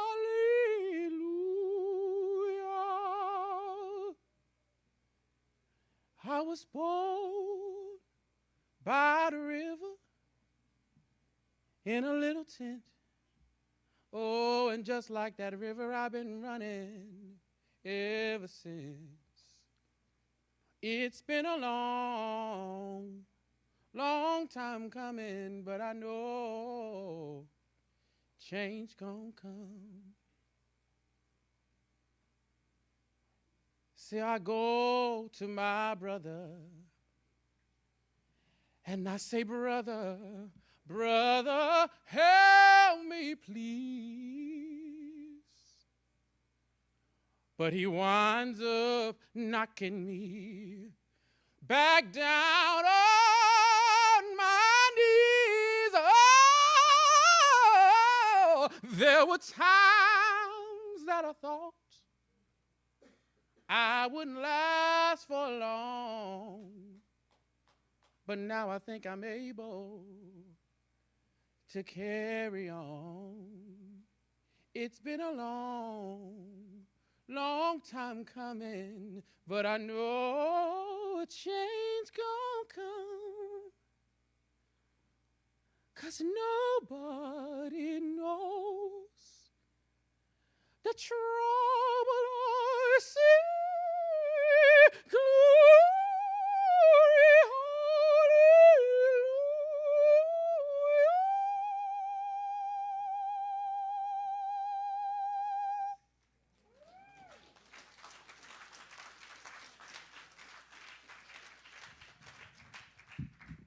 The musical world of Dr. King was quite rich. Now, while we honor his legacy specifically, we must understand that he was not alone in work and in life. There are many musical names that we know, and don't worry, we'll get to those. But let's meet some undersung figures. Alberta Christine Williams King, Dr. King's mother. As many would know, of course, his family church, Ebenezer Baptist Church in Atlanta. And there's a lot that's said about his father, Daddy King, as he's often referred to. But understand that the preaching line and the Ebenezer family church comes from the Williams side. So note that the prophet was born and comes through the line of the woman. She, Alberta Williams King, founded the Ebenezer Church Choir and served as its organist. And so you have to understand that if you've all been to that Sweet Auburn area, so like he's down the street from the church, right? So you're immersed in a community where you're hearing the songs, where you're seeing the people.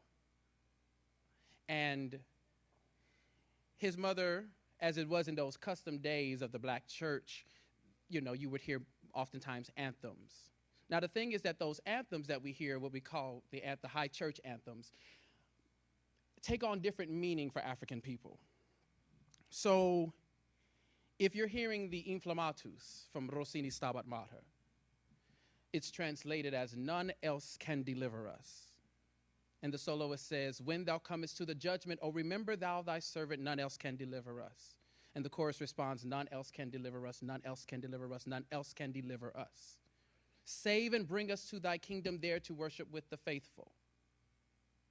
Another text that is often heard is also attributed and pulled from Rossini. It is, I will give thanks unto thee. And that text says, set up thyself, O God, thyself above the heavens. One that many of us may be familiar with is the Hallelujah Chorus. There is a long tradition of black churches presenting the Hallelujah Chorus and presenting Handel's Messiah, the full productions of it. So, and of course, with the Hallelujah Chorus, the repeating line is, and he shall reign forever and ever. Now, for that repetition to happen, I don't know about you, but when I say something over and over again, it gets in my body, it gets in my bones. The old folks said, the more I call him, the better I feel, right? And so when I keep saying, and he shall reign forever and ever, and he shall reign forever and ever, and he shall reign, what is he going to reign over? Not just my personal issues, not just my children, but he's also going to reign over this plight that we're dealing with. He's also going to reign over these injustices. He's also going to reign over the turmoil that we are facing, and I'm going to have that faith. So none else can deliver us because he shall reign and he shall set himself up above the heavens. So think about that text that we will often engender in ourselves. It's not arbitrary. They take on different meaning depending on who is experiencing them. Alberta Williams King was, unfortunately, 6 years after her own son's assassination, her life was ended by a rogue gunman. In the church, she was at the organ at Ebenezer, doing what she had always done. You have Coretta Scott King. Coretta Scott King, a daughter of Alabama.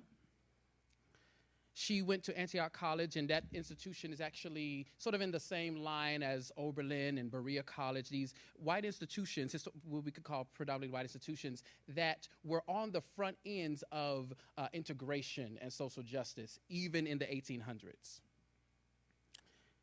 She attended the New England Conservatory of Music in Boston, Massachusetts. While there, she met a young Martin King. I was fortunate, it's interesting, I was actually very fortunate to meet a lady who lives here in Nashville, and she and Mrs. King were classmates at NEC. And they, in fact, had the same voice teacher. Mrs. King went to New England Conservatory to study voice and violin. And she had every intention of being a concert singer and an opera singer. They had the same voice teacher, and the lady said, I studied with the same teacher, and I remember Martin coming to pick up Coretta from the dorms, and, we're like, oh, girl, who's that? Okay. Like all of those kind of things, right? And she said that we learned over about 70 roles, operatic and concert roles. However, for African Americans at that time, where was there really to do it? So the option was go into the churches, which is why our churches have always had the highest caliber of musicians and singers, because they went into the churches or they went into the segregated schools. So this is why you have people from the few black students that could go to the Juilliards and the Eastmans and the New England Conservatories and the Boston Universities, my second alma mater, by the way, where Dr. King also went. This is why you can have these people, but where did they go? They came back to the churches. They came back to the schools. In fact, Mrs. King, for a period while they were in Atlanta, taught at Morris Brown College on the voice faculty there. It was also expected that the woman, the wife, is to devote to her husband and her family. And so she put her career on the back burner to support her husband and her children. However, she did not stop the work, and she did not stop doing her work, and she included her artistry in it. She presented freedom concerts all over the South, and in fact, even did one at Town Hall in New York City. There's a nice little link to that here in Nashville, and where her collaborative pianist was Dr. Ralph Simpson, who was the chair of music at Tennessee State University and was the first black man to receive a PhD in organ performance from Michigan State University. There was only one recording of Coretta Scott King singing, and that's, if you look online, and it is from a service at Ebenezer Baptist Church, singing the spiritual "There Is a Balm in Gilead." Also, I want to introduce you to Bayard Rustin. Often a documentary that came out not too long ago called Brother Outsider. Bayard Rustin was a shamed into loving man and the architect of the March on Washington. He arguably is Dr. King's most progressive confidant and advisor. He's very important, but we don't hear his name much because of his identity. And so we have to wrestle with the fact that though we have strove and worked towards progress, oftentimes people who are different are left out of the narratives. People who have sacrificed and done important work that puts us where we are, their names are not called for some reason or another. So Bayard Rustin was, his mother was from of the Quaker faith, and his father was from the AME church. And so the Quaker religion being the people of very much, again, everyone together, very peaceable and loving. And the AME Church, a church born out of resistance. And he began going, he got music scholarships to attend Wilberforce University, the AME HBCU in Ohio. He was put out of Wilberforce because he was protesting. And then he transferred to Cheney State Teachers College, now Cheney University, also on music scholarships. He was a beautiful tenor and even instrumentalist. He was on Broadway in a musical called John Henry with Paul Robeson. There are a number of recordings that you can hear of Bayard Rustin where he's singing spirituals, and also a number of Italian operatic pieces, early Italian pieces, what we call Baroque. And he's accompanied by harpsichord. And then he's singing what we call lute songs, where he's actually accompanying himself on the Baroque instrument of the lute or theorbo.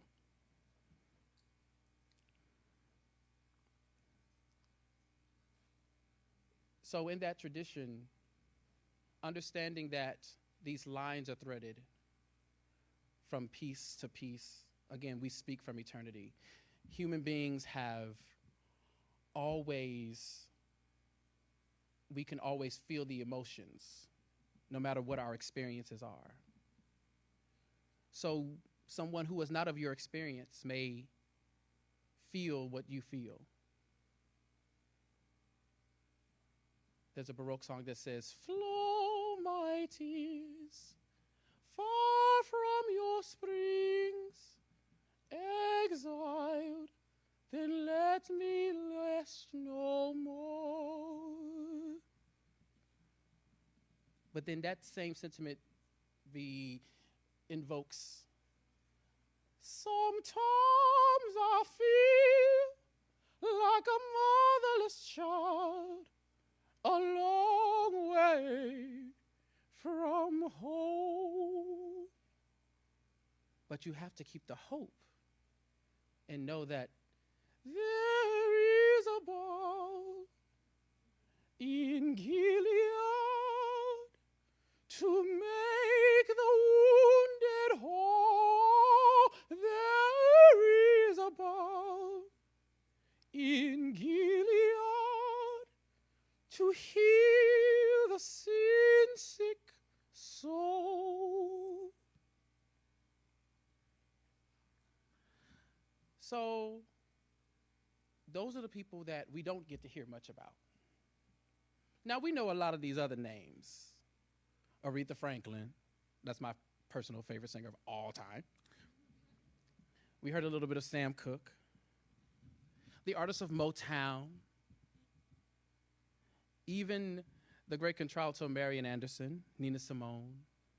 But one name in particular is very tightly associated with Dr. King, and that is Mahalia Jackson, a daughter of New Orleans, Louisiana, who made her home in Chicago. It's interesting. We're having conversations now in society and within community about saying often protect black women or elevate black women. And I'm all about that, trust me. Because black women have been the backbone of our communities and really of our country. And it's black women who have often done some of the labor for our communities when we needed it the most. Mahalia Jackson is no different in that tradition. A brilliant singer, a brilliant artist, devoted to her craft, devoted to her faith. She understood that things were bigger than she. And so she put herself in to serve wherever possible and wherever necessary. She knew how to pick up and cover Dr. King. There are many instances where he would be at a rally at a church, and maybe he would get stuck. And she'd begin, "Joshua fit the battle of Jericho, Jericho, Jericho. Joshua fit the battle of Jericho, and the walls come tumbling down."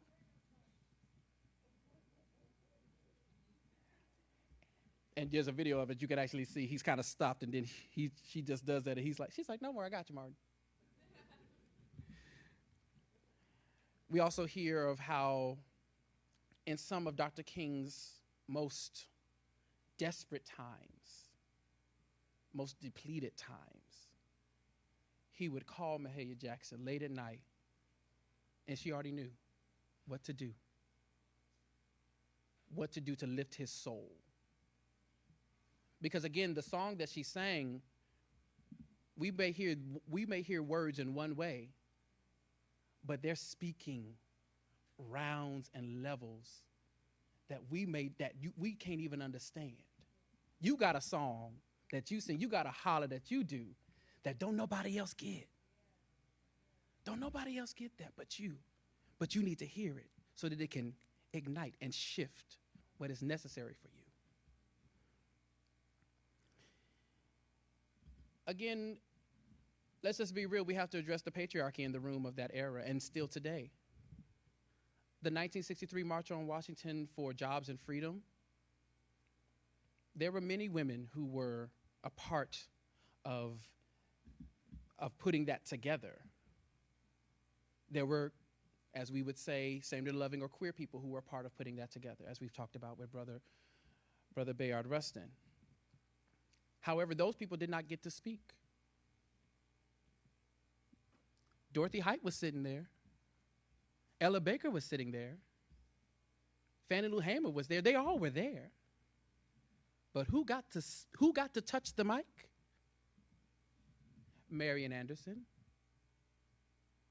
and Mahalia Jackson.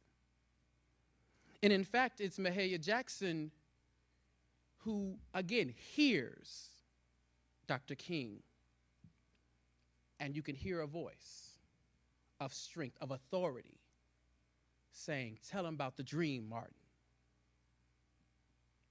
That dream that we're still trying to make a reality.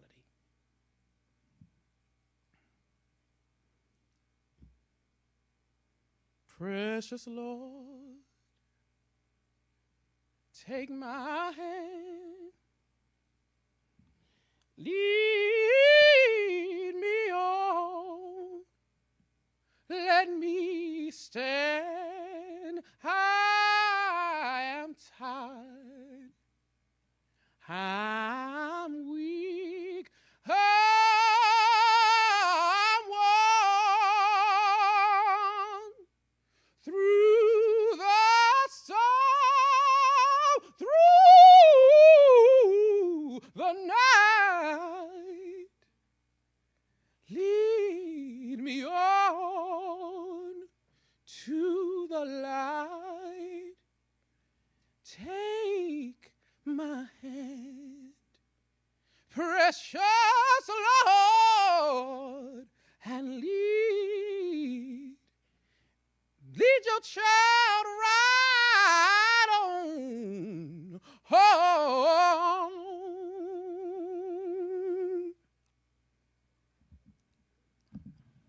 In West African society, there is a concept of Sankofa, looking back to move forward. As we move forward, that Sankofa principle is crucial. We must remember the strength and dignity and radical nature of our elders and ancestors, like Dr. King, the names I've mentioned, and many others, and push it to the next level. Because as Reverend Dr. Jeremiah Wright once said, they're in the stands, cheering us on. And we each have a light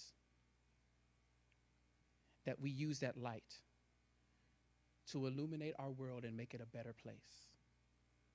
So join in with me. This little light of mine, I'm gonna let it shine. Come on, camp meeting. This little light of mine, let it shine. I'm gonna let it shine.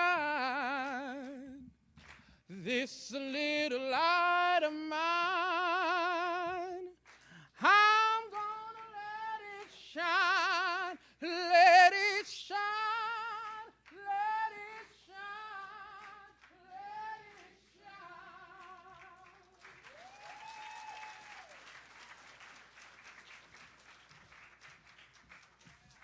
Mr. Patrick Daly, everybody.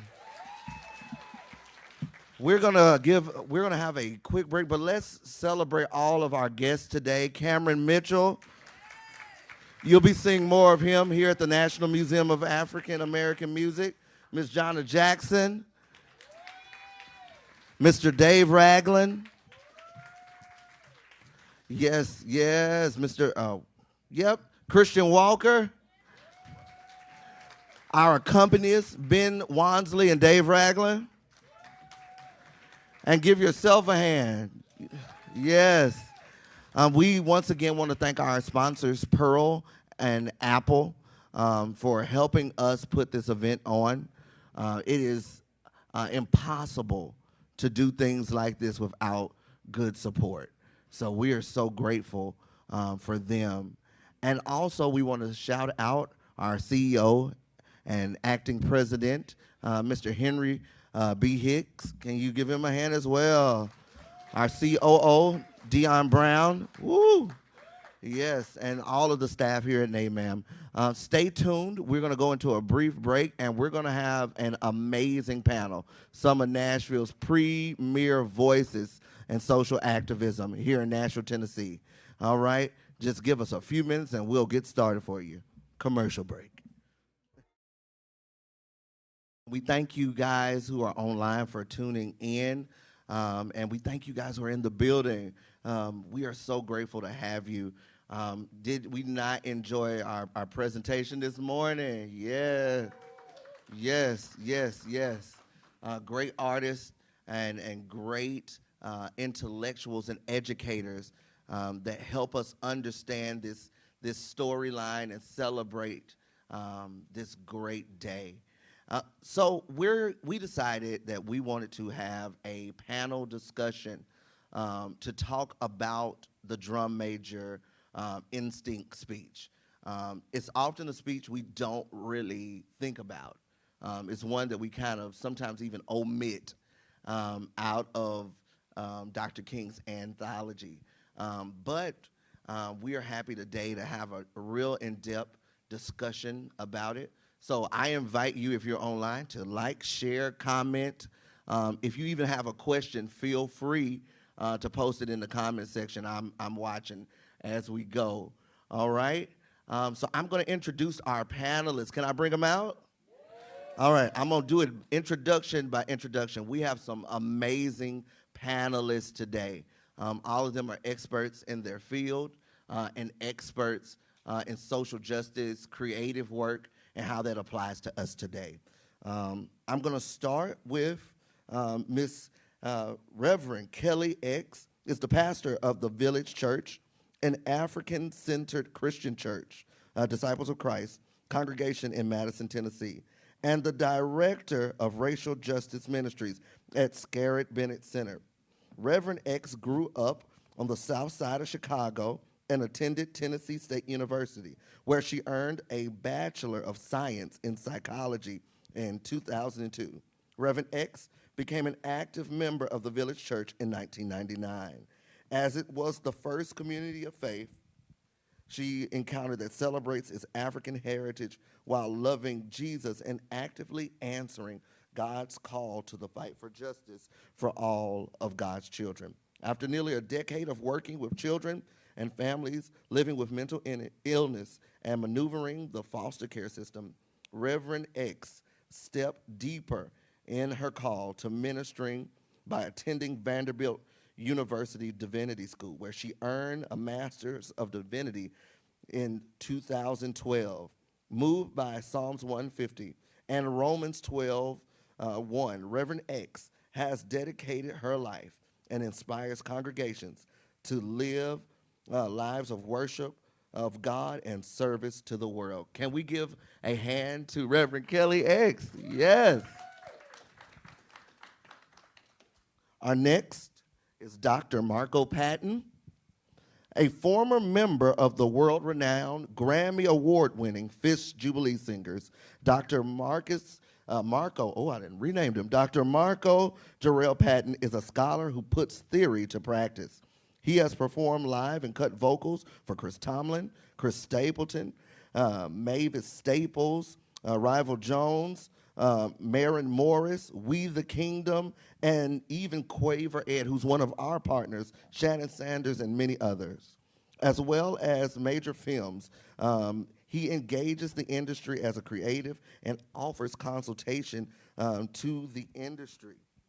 Currently, Patton is the assistant professor of music business in the Curb College of Entertainment and Music Business at Belmont University. His research explores the process of creative efficiency in the entertainment industry. Can we give him a hand? Our next is Jamel Gooch. Mr. Gooch is from Nashville, Tennessee, specifically 37208.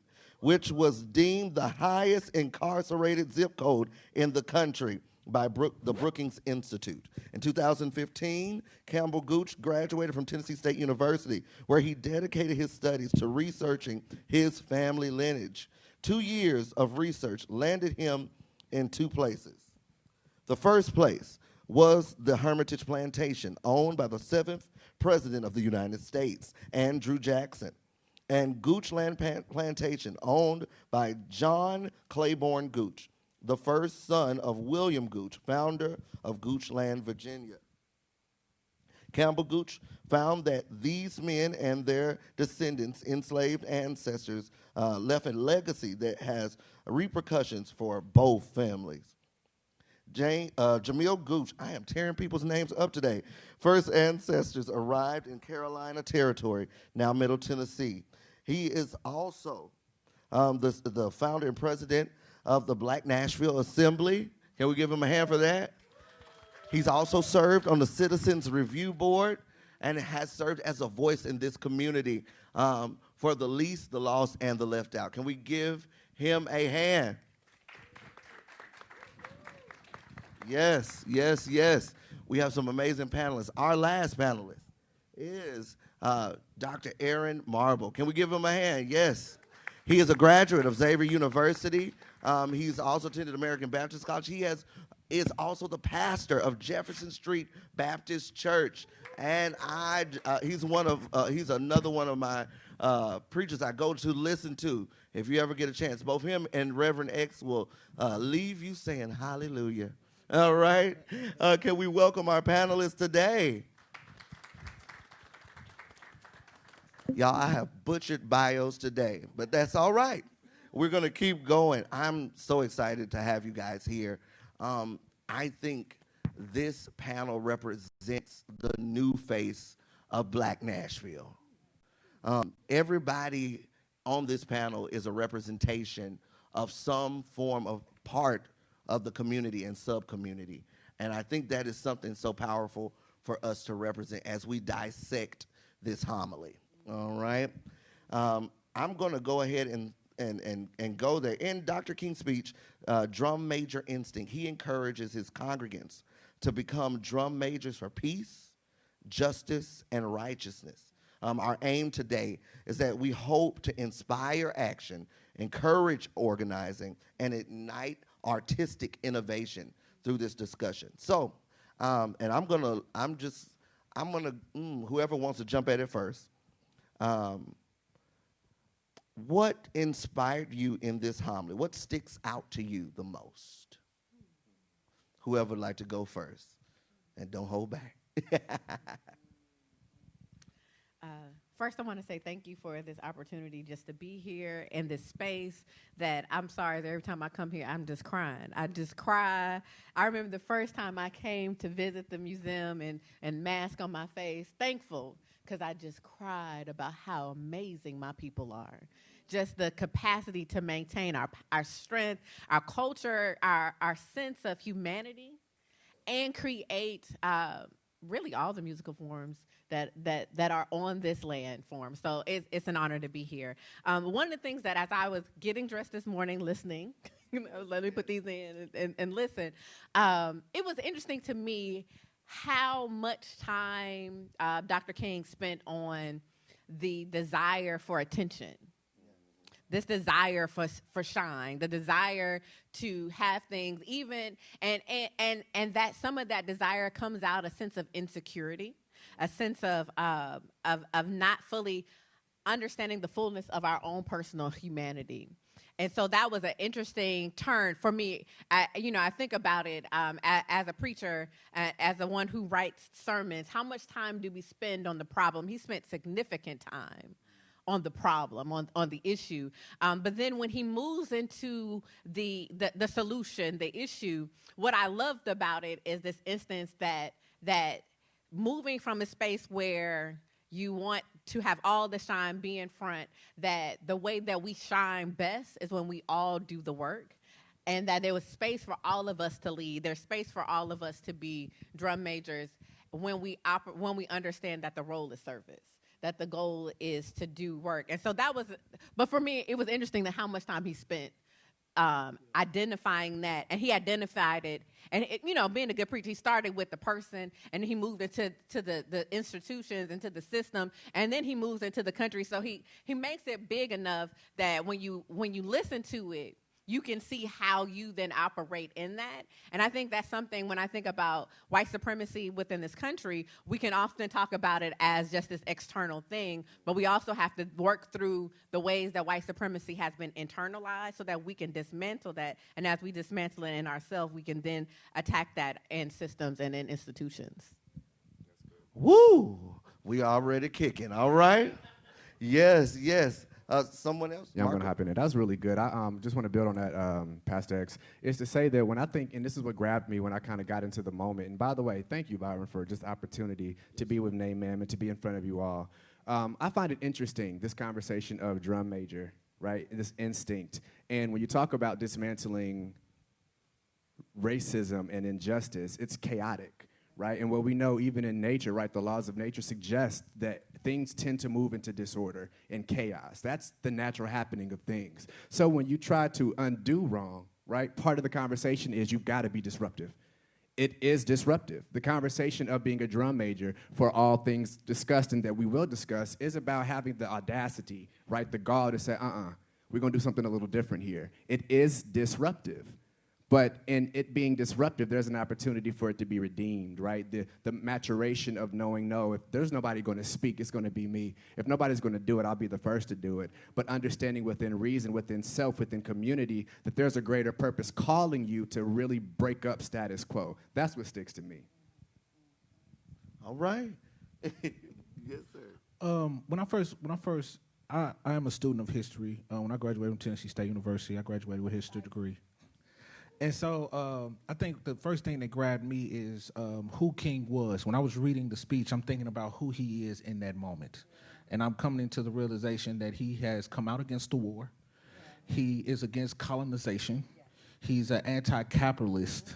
And he's developed his ideas around economics. And so what I hear when I hear him talk about things like we shouldn't be aspiring to keeping up with the Joneses, or how this individualism of business or this individualism of being a capitalist actually produces exclusivity, which he talks about in the piece. I think about the difference between phase 1 Martin Luther King and phase 2 Martin Luther King. And phase 1 Martin Luther King is unfortunately the one that we've probably been inundated with today, the one that talks about boycotts, and the one that talks about this idea of protesting individual opportunities. I can't sit at this lunch counter. We need to desegregate. But the king that is writing this down is phase 2 king, who has moved into market values, talking about that we need a revolution. He's talking that. And so when I read this drum major instinct, I hear him piecing out this very large idea of being anti-capitalist and being more tied to each other in the community in a way that the people that are there can understand. And he ties it into the individualism of a drum major, and he tries to get a different definition of what it means to be great. Also, what Jesus Christ is doing in the scripture that he's talking about, right? Which is also Jesus Christ is also in a similar place, right? Because if I remember correctly, John and James have just heard Jesus Christ predict his death for a third time. And so what they are asking him is to be in his left and right hand. And I think that they're asking him because they're going to miss him, right? And so I hear King also talking to his crowd like, when you miss me, know that you can do me in service. and you can be like me in service. But also decoupling the idea of white supremacy and capitalism and this individuality that was known to him as phase one, King.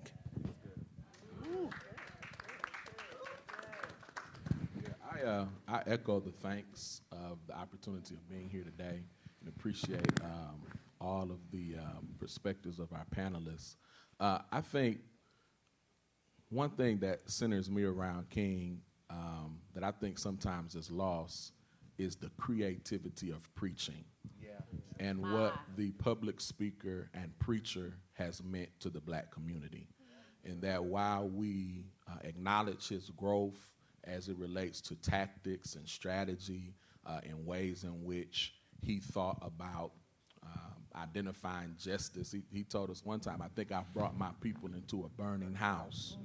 That he changed his mind on desegregation. He didn't on the gospel, and he didn't on the main way in which he communicated, which was the spoken sermon. And so I think as we gather in this place, it is so important to lift the creativity of King and the power behind creativity that galvanizes, that inspires, and that empowers our people.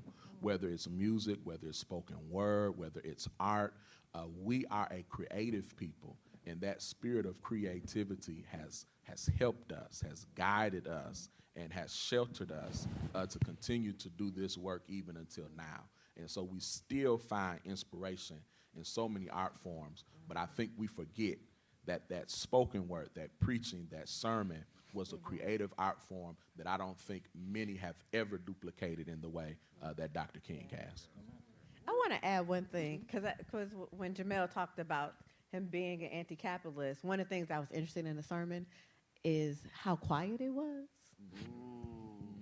And how few amens and yeses were happening because he's pushing them beyond their comfort zone. Right. And that he's not preaching for the amen. Like he's taking this work of this homiletical piece, and he's doing it in a way that pushes beyond where we are comfortable, and that I think in many ways pastors don't often do. That's all. But the quietness that spoke to me, because it's good to be like, all right, amen. They were like, what's happening in those moments? And I'll say with such special touch to when you can really dig into the inside and then still pour yourself in front of the people. And I think it has a lot of context with respect to just we're in an age, obviously, and King saw that and, of course, tapped into that, and the movement suggests that conversation. But you're in an age now where the fourth wall is broken.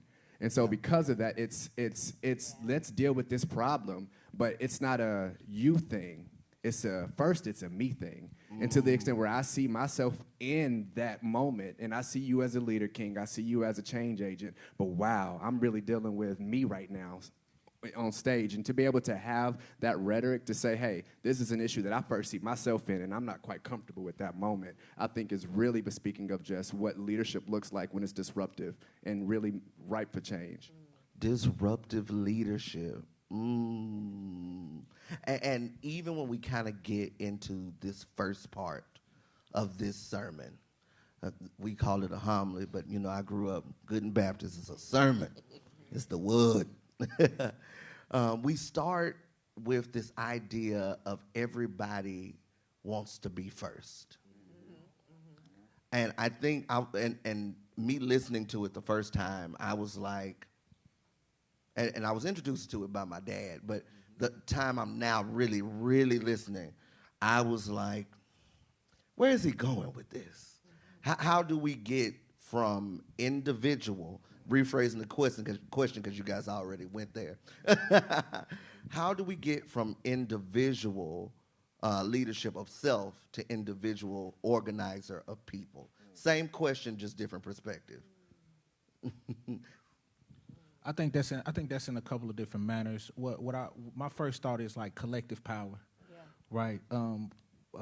Some of the organizers I've been working with, Erica Perry says this all the time: "Is your business is my business," and we're living in a day and age where we are really focusing on the individual, and we're also living in a day and age where, and I'm gonna say this because I think we're all family in here. We're also living in a day and age where conservative politics has rebranded itself to be very closely attached to blackness. And we can all think of several pop culture examples of what that is.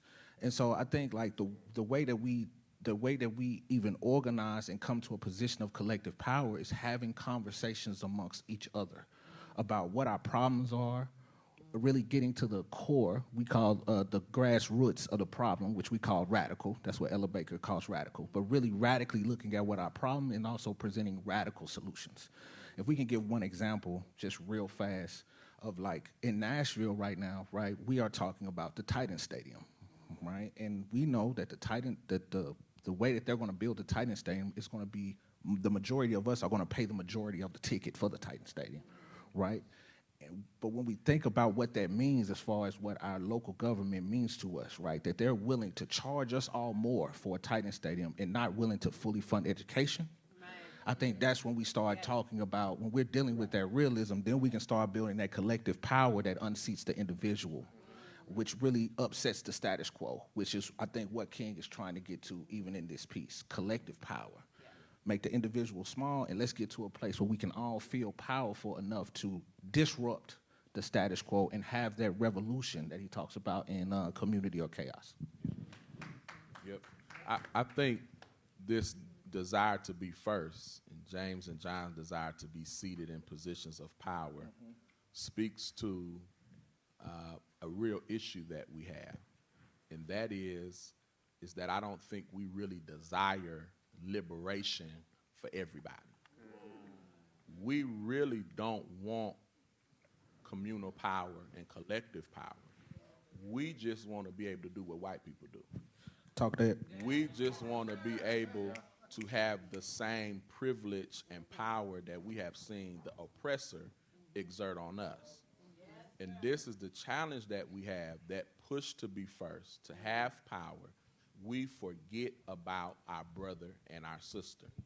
There's another text where Jesus flips tables because persons have made it exclusive for people to have to occupy space in the temple.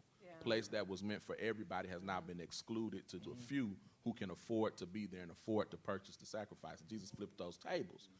We have been trying to fight to sit at tables we should be flipping. Whoa. And we have allowed some of the same isms, particularly in the church, that's my area. That's some of the same isms we fight against, and we argue, and we fight against sexism, we fight against ageism, we fight against nepotism, we fight against all of these things outside of the church, but then we allow them to be executed in the church. We mimic the power structure we see on the outside. And so I think King addresses that in this fight to be a drum major. Jesus tries to get rid of it in his pushback on James and John, and it's something that we must continually do in the spaces that we occupy, that we do not mimic the white power structure, but we elevate our collective power together.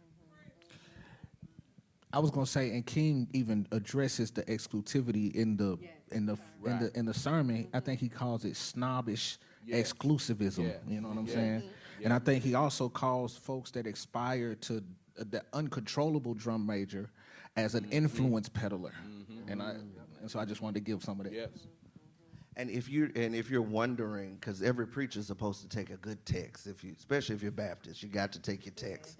And this passage, James and John are specifically asking, can they be on his right and on his left side?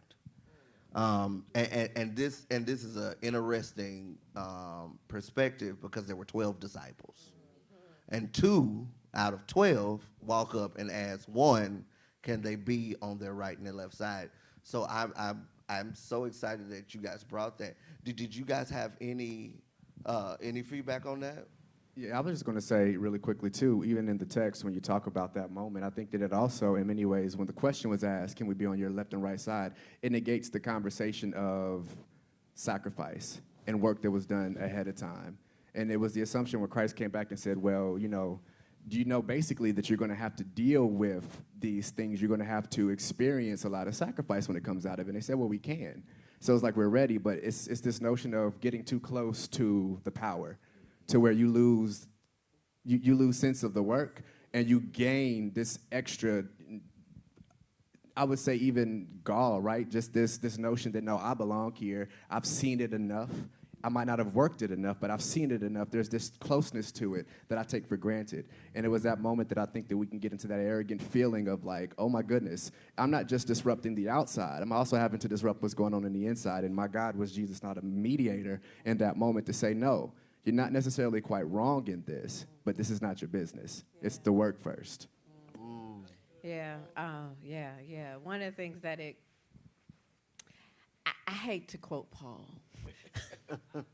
I hate to quote Paul. But really what it's about understanding our role. And as we operate in our role, in our giftedness as in the body, that then the body shines together. And you know, Paul, you can't be mad at the foot. All of these things, Paul. But I think that's important because the truth of the matter is that each of us have a role, and each of us having a role allows us to have the shine that we desire. He talked about the need to be praised.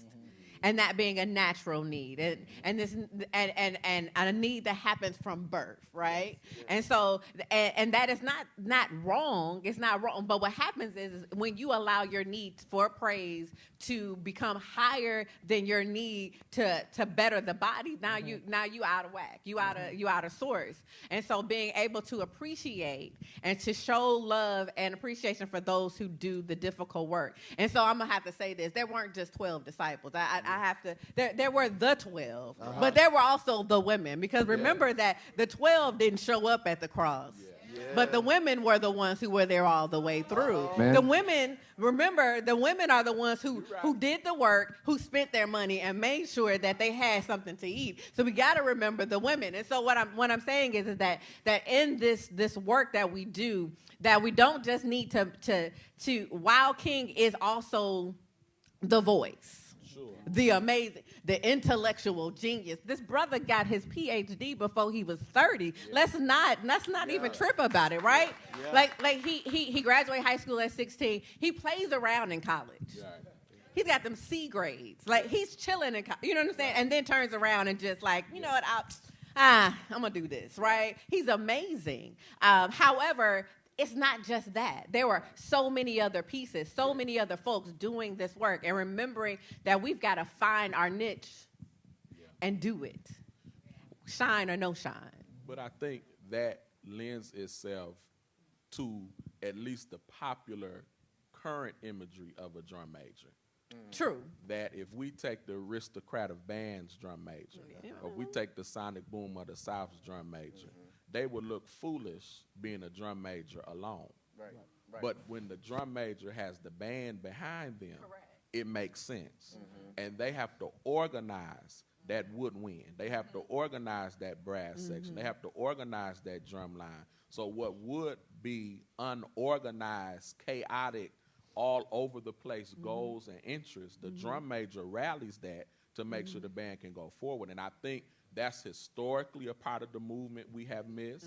I think that's presently an issue with leadership, particularly in the black community, that we look for that praise and that central figure and forget the infrastructure. Somebody's got to work the social media. Somebody's got to work and organize the room setup. Somebody's got to work to work the lists and all these things that have to be a part of it that are equally as important as the voice, and we minimize that. We forget about it, and I think you raised that point for us well, to remember the women, all those unnamed big mamas who was frying chicken in the movement, all of those same big mamas that's keeping church doors open, paid scholarships, all of those things that we minimize that are so necessary for the work to continue. And the other piece, too, I thank you as you speak, because you get Holy Ghost, is that to become drum major, you got to come through all the sections, right? You got to become the leader of your section in order to be able to have the ability to do that. And what that means is that those who are before you have taught you and have trained and have moved out of the way in order for your leadership to be able to be a benefit for the entire community. And so when you stay too long, and when you don't allow for new energy to come in, And I'm gonna say it again. And when you don't take the time to take a break, you got to come back. We keep having the same conversation, but you got to take your break. But you can't break if you ain't train nobody. So we got to train folks to be able to do the work, so that when you sit down just for a little bit, you know that the work continues. And when it's time for you to take your real sit down, because see what was interesting in the text in the thing. I'm sorry. Come on. Here we go. This 38-year-old man preached his sermon. I mean, his funeral in this sermon. This is also what's happening, and it broke my heart because it was prophetic, right? Yeah. It broke my heart because I'm like, and then I go because this baby, because he's younger than me now. King died younger than me now. When we look at him, we go, oh, he about 65. No. Not at all. And so, but the thing that's beautiful about the work of Dr. Martin Luther King Jr., because he's a scholar, is that he wrote it down. He wrote it down. And so what he did is he leaves blueprints so that when we have the rise of fascism and it's now, and you read it, I was like, I am reading what he wrote in 1967 as if it's 2023. Wow. And so what I'm saying is that what the knowledge that we have, we cannot hold it to ourselves. You know, scripture says, write the vision and make it plain. And a lot of times we like to preach and we get really excited at that moment because now we've got internal vision, right? And we're excited about the next direction. But the scripture doesn't leave us there. It says, so they who see it may run. And it's the point of you're writing not just for yourself, but you're writing so that it can be replicated to the point of disruption, to the point of change. Change is the hardest thing to do. But when it's written down, then I can remember beyond how I felt about it, I can begin to then implement the process. And I love that because when the scripture goes to when Christ is talking about the Gentiles have their leaders, but this is us. And even when you talk about just the implication, we haven't gotten there, but I'm a musician. And when you talk about the implication of music and just what that means, I think about the role of artist, right? The artist, everybody wants to be artist. Everybody wants to be seen 20 feet from stardom kind of moment. But the thing about it is to be a master also insinuates being a teacher. And so when he says, you have your leaders, the Gentiles have their leaders over them, he says, but the greatest among you are the ministers. And so it's going back to this notion of you live in a pluralized world where you are to not just fight, but you are to flip. And in doing so, you got to remember how we do things around here. And it's just going back to that point of, no, what's inside of you must not just be for you, but be for the betterment of what comes after you. And when we miss that, then I think in many ways we get too full of the other side of drum major that doesn't serve anybody. Before we moved on, I just wanted to mention one thing. I think it was in what a lot of panelists have said. I don't want to forget that Martin Luther King was part of organizations. Yeah. And so when he's speaking about, you know what I'm saying? And so when he's speaking, I think he's speaking from his experience of being in organization. And I think a lot of the times, even when we talk about movement work, we forget that these folks who are writing this thing down were active members of an organization that had a mission and a purpose.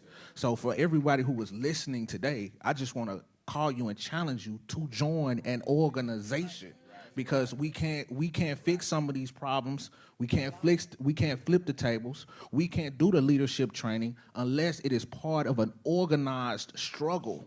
And so in order to do that, you must be a part of an organization that fits your values as a person, that allows us to struggle together and learn together. Now, but this is a feast. This is a feast. And I hope you guys are tuned in and sharing this. I what I've heard so far, we talked about the beginning, point one. We went through point one, and we've slowly migrated really into point two. The explanation that we're all a part of this big organism. We're all a part of some form of movement. We're all a part of one form of history. As a matter of fact, one of our galleries is named One Nation Under a Groove. As a matter of fact, the name of our exhibition is The River of Rhythm, based off of Langston Hughes' poem, The Negro Sings of Rivers. And he starts all the way in Egypt. and all the way down to the Delta of the Delta in Mississippi. This idea of being unified under one band. Where's drumline when you need them? One band, one sound. But we add this. We've kind of gotten to this point of talking about the unification that has to happen. We've even taken time to deal with sometimes our unsung heroes, the Ella Bakers. Come on. To deal with the Diane Nashes. Come on. Sometimes even leaders that were not spoken of. The people. I even think of a story of my grandmother. She wasn't allowed to go and protest because of her having to raise my dad and the different things going on. There are stories and narratives that of so many people that when we think of the idea of drum major, and I'm drifting a little bit because y'all did so good that my questions have just went out the window.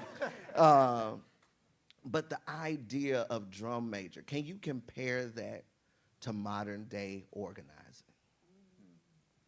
I'm gonna give you a second because that's not on our. It wasn't on the list, but y'all didn't tow up the questions. I mean, just burned them. Y'all saw me just burned them and threw them out the window. So when it comes to modern day organizing, as the community organizer that's on the stage, which means that I am a member of an organization, the Black Nashville Assembly, and the Southern Movement Committee statewide. So when it comes to organizing, I think it's some very general best practices, right? If this was a conference, I would have a whiteboard up here and we'll be learning about it. But if I could just take it and condense it real fast into a couple of words, I say, one, leadership development, right? Any membership-based organization, there should be a pipeline to leadership, whether that is study, whether that is activity, whether that is service, like what MLK says in the text. Second is, what are we organizing for? What is our demand, right? Which would be the second thing. Like, do we want divest? Do we want to divest away from the things that have been created to hurt Black people and invest in the things that we want? And then thirdly, what is our political identity? What do we believe in, right? How do we be with each other? How do we hold each other accountable? And I think those three things are the best practices when it comes to the type of organization that I think Martin Luther King is speaking to. How do you become a leader in this organization? What are our values and what is our political grounding? Somebody else? Sorry. Give me that question one more time. The idea of the drum major, and how can we compare that to the modern day organizing? That's an organization. Lord help. I don't think we want drum majors, we want soloists. Ooh.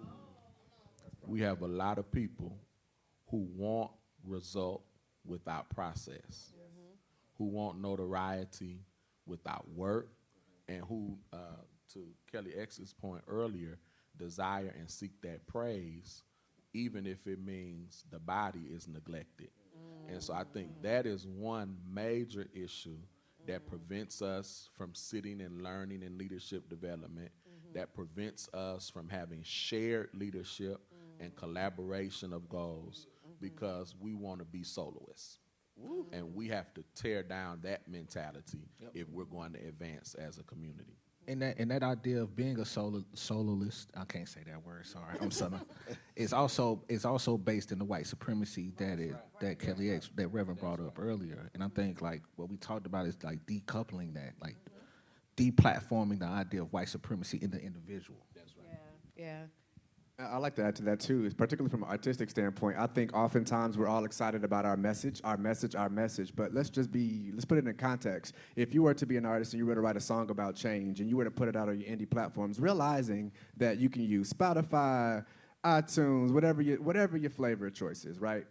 The reality is this is a saturated market. Where you got 30,000 of people preaching the same message or similar, maybe even diametrically opposing your message, and it's out there. So saturation is problematic. What about then in your small circle? Because everything is available to you. You can reach out to your favorite artists. We're all global. All of this is here. We want to be on the front. What front is more important? But are we neglecting what's right in our backyard? And to be able to pick up on that conversation is realizing that, yes, you have a larger audience to reach out to, but who's at home not being fed? Who can really benefit from what you've just learned today and not make light of that moment? And so I think really just not, as you look out, understanding that you can't look so far ahead to where you're tripping up on the pebbles in front of your path, is to realize that you got to start really with what's going on in front of you. Who's listening to you? Who has your ear, right? What is your sphere of influence? Building upon that. And realizing that there are other communities who need that. How can then you associate in ways that are confident? I'm not just pulling out here because we don't have nothing going on here, but I want you to know what's happening locally. What's going on in your neck of the woods, and really making those connections. But I think it starts with realizing that everybody's doing it. How are you making it special for what's around you first? I think about coalition building. And that's important. And that is the work that King is doing his last few years, right? He's coalition building. He has understanding of the need for what his community needs, and he recognizes that this is not an isolated issue. This is not something that is just happening to happen right here in this moment, but it's really a global issue. And so instead of allowing white supremacy to separate us and to put a hierarchy or a stratification between who gets to be human, our willingness to open our hearts and to be able to see the humanity in others and the need that is there, and recognizing that they have gifts and skills that can be beneficial, not just for us to use. I just want to sit that right there, because we like to use people. We like to use people. We like you to show up and sing and then leave the rest of yourself at home. But we want to use people's gifts. And so I want to be clear, that's not, but it's being able to show up as full human beings, yes, and right, all of the issues that are happening, and allow your gifts, your talents, your skills to then be able to benefit the movement towards the destruction of poverty. Like nobody did. It makes no sense. I mean, it literally makes no sense to be in the country so doggone rich. And people live, and I'm sorry, it makes no sense to live in the city. Uh-oh, here we go. With so much cranes in the sky. Well, that's what our sister said. There's cranes in the sky. And I'm going to be honest, and white men sleeping on sidewalks. I'm like, and when white men sleeping on sidewalks, I need to be nervous about myself.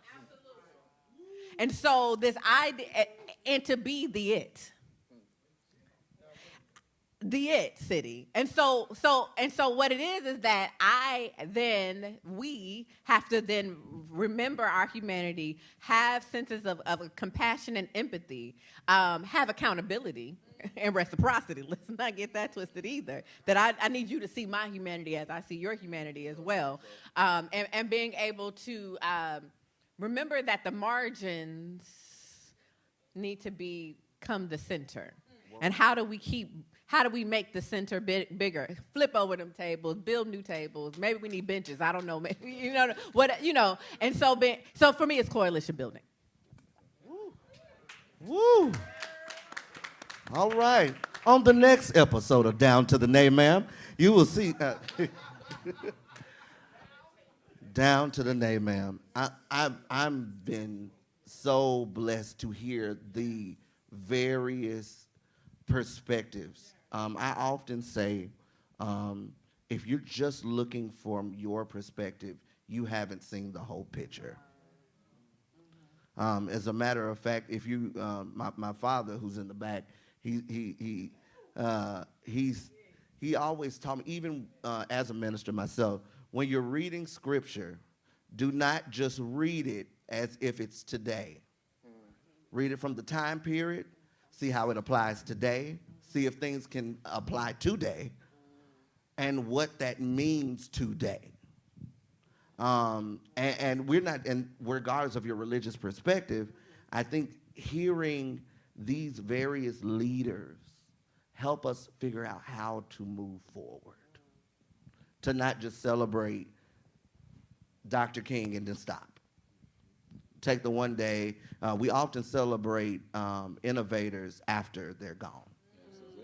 We love Mozart's music after he passed. We really sing Handel after he's gone. We celebrate Sam Cooke after he's gone. These are things that happen over and over again.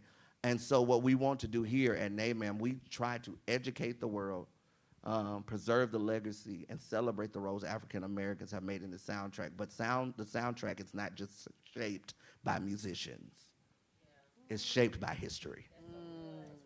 And so as we're getting ready, I'm coming to a close. Dun. Put me in B flat. How do we inspire the next generation of drum majors? See how I got back to my questions? You see how I did that, you know? I want to hop on that with the inspiration of that is because, and as I'm thinking about that, I'm glad you brought it back, but I just kind of wanted to leave with something I'm grappling with. Solution's great, but there are certain times when we got to share a moment of just problem, right? Yes. And just really talk about it. I find that I'm seeing myself in this moment, and I might not be the only one, but, you know, perhaps help me if this is a thing that we are experiencing together, is this notion of, and even when Dr. King was talking about just the drum major in his speech, he was mentioning with the police that were in the jail cell, that like, I'm surprised that you're asking me all these questions about why I'm fighting when you make just about as much as I make. You should be fighting too. And I guess I'm troubled today with this conversation of how do I find wholeness so that I can invite you to the party? And I'm really learning to grapple with that because when we talk about dismantling a system, oftentimes those little systems are in individuals. And then how do I convert you? Let you know that you're wrong, but also let you know where you can help. Struggling with that. That's good. That's good. Because I think a lot of us are asking the same question. Ooh, I know we got to take a moment. I think when it comes to inspiring young people, they get it. They really do. It's about listening to them. Listening more than anything. I've got 2 teenagers at my house, and they. I got a child about to go to college. Anyway, it's the moment. But he gets it. She gets it. And so I think more so it's not about how do we get them into the movement, but how do we move with them? How do we sit and listen to where their perspectives, who they're listening to, also being able to, and so as we listen, there's some correction that has to happen. There's something, but also know that correction is not just for them. That's correction for us because they give us new insights, new lenses in which to look at the issues that are being had and brought before us, and when we do that. Just that little bit of our curiosity gives them confidence and gives them courage and bravery to then stand up and to lead in those areas. Ooh. It's a feast. So we all family in here, right? I just want to make sure. Okay. And the question was how to inspire the next generation of movers and shakers. If the crowd, if you would do me a favor, if you would repeat after me, okay? Repeat after me. I believe. I believe in black people. And I think that's where it starts, is believing in ourselves, because so many of the things around us tell us that we should not. And I think, like, when we talk about us as a unit, I think that's one thing. And then 2, like I said before, my organization is the Black National Assembly. If anybody is looking to join a movement organization locally in Nashville that does things like talk about the city budget, that looks to get fully investment into our communities, and also looks to hold each other accountable without harming each other, you can go to blacknationalassembly.org and sign up. Also, we are actually looking for young people that are trained up in the social justice movement, and the social justice movement that is tradition in this land. Because as Nashville goes, the South goes. And as the South goes, the rest of the country goes. And we cannot forget that when young people here are trained up in the social justice tradition, who understand how power moves and how to organize power, not only amongst young people, also amongst college students. When it comes to the civil rights marches, even in Nashville, we know that TSU, Fisk, Meharry, ABC, and our HBCUs held down that march. Yeah. But what's not spoken about is the students that came out of Pearl High, that came out of Cameron, that came out of those local black public schools, high schools, and middle schools. So if you're between the ages of 14 and 18, and you know a young person between the 14 and 18 that are looking, that feel like they are called by this tradition, please reach out, because we are looking for those that will be the next ones. You can go to southernmovementcommittee.org, or we can just talk after this. But I think those type of opportunities, training, and we're also giving them a stipend, right? Because this work can't be done for free all the time. That's actual skill here. So we are looking to train the next ones, but it starts with belief in our people. I think that's key. I think also what Dr. Patton's question lended to was authenticity, vulnerability, and being honest about the fact that age don't make you right. And I think older millennials, Gen X, as we ascend in age and leadership in organizations, have to be mindful that we don't duplicate what happened to us. Right. And that if we talk about pipeline and understand succession and talk about training the next generation and know the difficulties we experience, it becomes incumbent upon us not to place that trauma on the generations behind us. So I think we have to be honest with that and deal with some of our own trauma, so it does not become toxic for those that are coming behind us. Amen. Well, you heard it here live at NMAAM, down to the NMAAM. And we are coming to a close, and we thank you all for being a part. Give yourself a hand first. And also, we want to give our panelists a huge hand. They've given up their time and volunteered their time to be here. Right? Yeah, you're doing good. Thank you. How can we follow you? Y'all tell us how we can follow you. We'll start with Pastor down at the end. Everything, all my socials are Aaron X Marble, Aaron X Marble, and I'm the proud pastor of the Jefferson Street Missionary Baptist Church, 2708 Jefferson Street, Sunday morning, 10 o'clock. We'd love to have you online or in person. Yeah. My organization, you can follow us on all social medias at Black Nashville Assembly. If you want to talk about statewide work, you can go to oursmc.org. Also, if you wanted to tap in with me, my email address is jamel@blacknashvilleassembly.org. But that's the best way to keep up with me. For me, you can find me on hashtag JUSREALL music. And so I'll give you my linktree / JUSREALL music. But of course, from that, you can find it on all different types of social media outlets. She show how old I am, because I am the Gen X on here. So Facebook is Kelly Beatrice X. I am Min Sunset on Instagram. I am the pastor of the Village Church Nashville. You can find us on Facebook. We worship at 54th in Madison. Come on over this. You want some African-centered, feminist, womanist opportunities to worship God in spirit and in truth. Amen. We welcome you. And I'm also the director of Racial Justice Ministries at Scarrett Bennett Center. And yeah, you can check out Scarrett Bennett Center anytime. Yes, give them a hand. So we thank you all for being here today.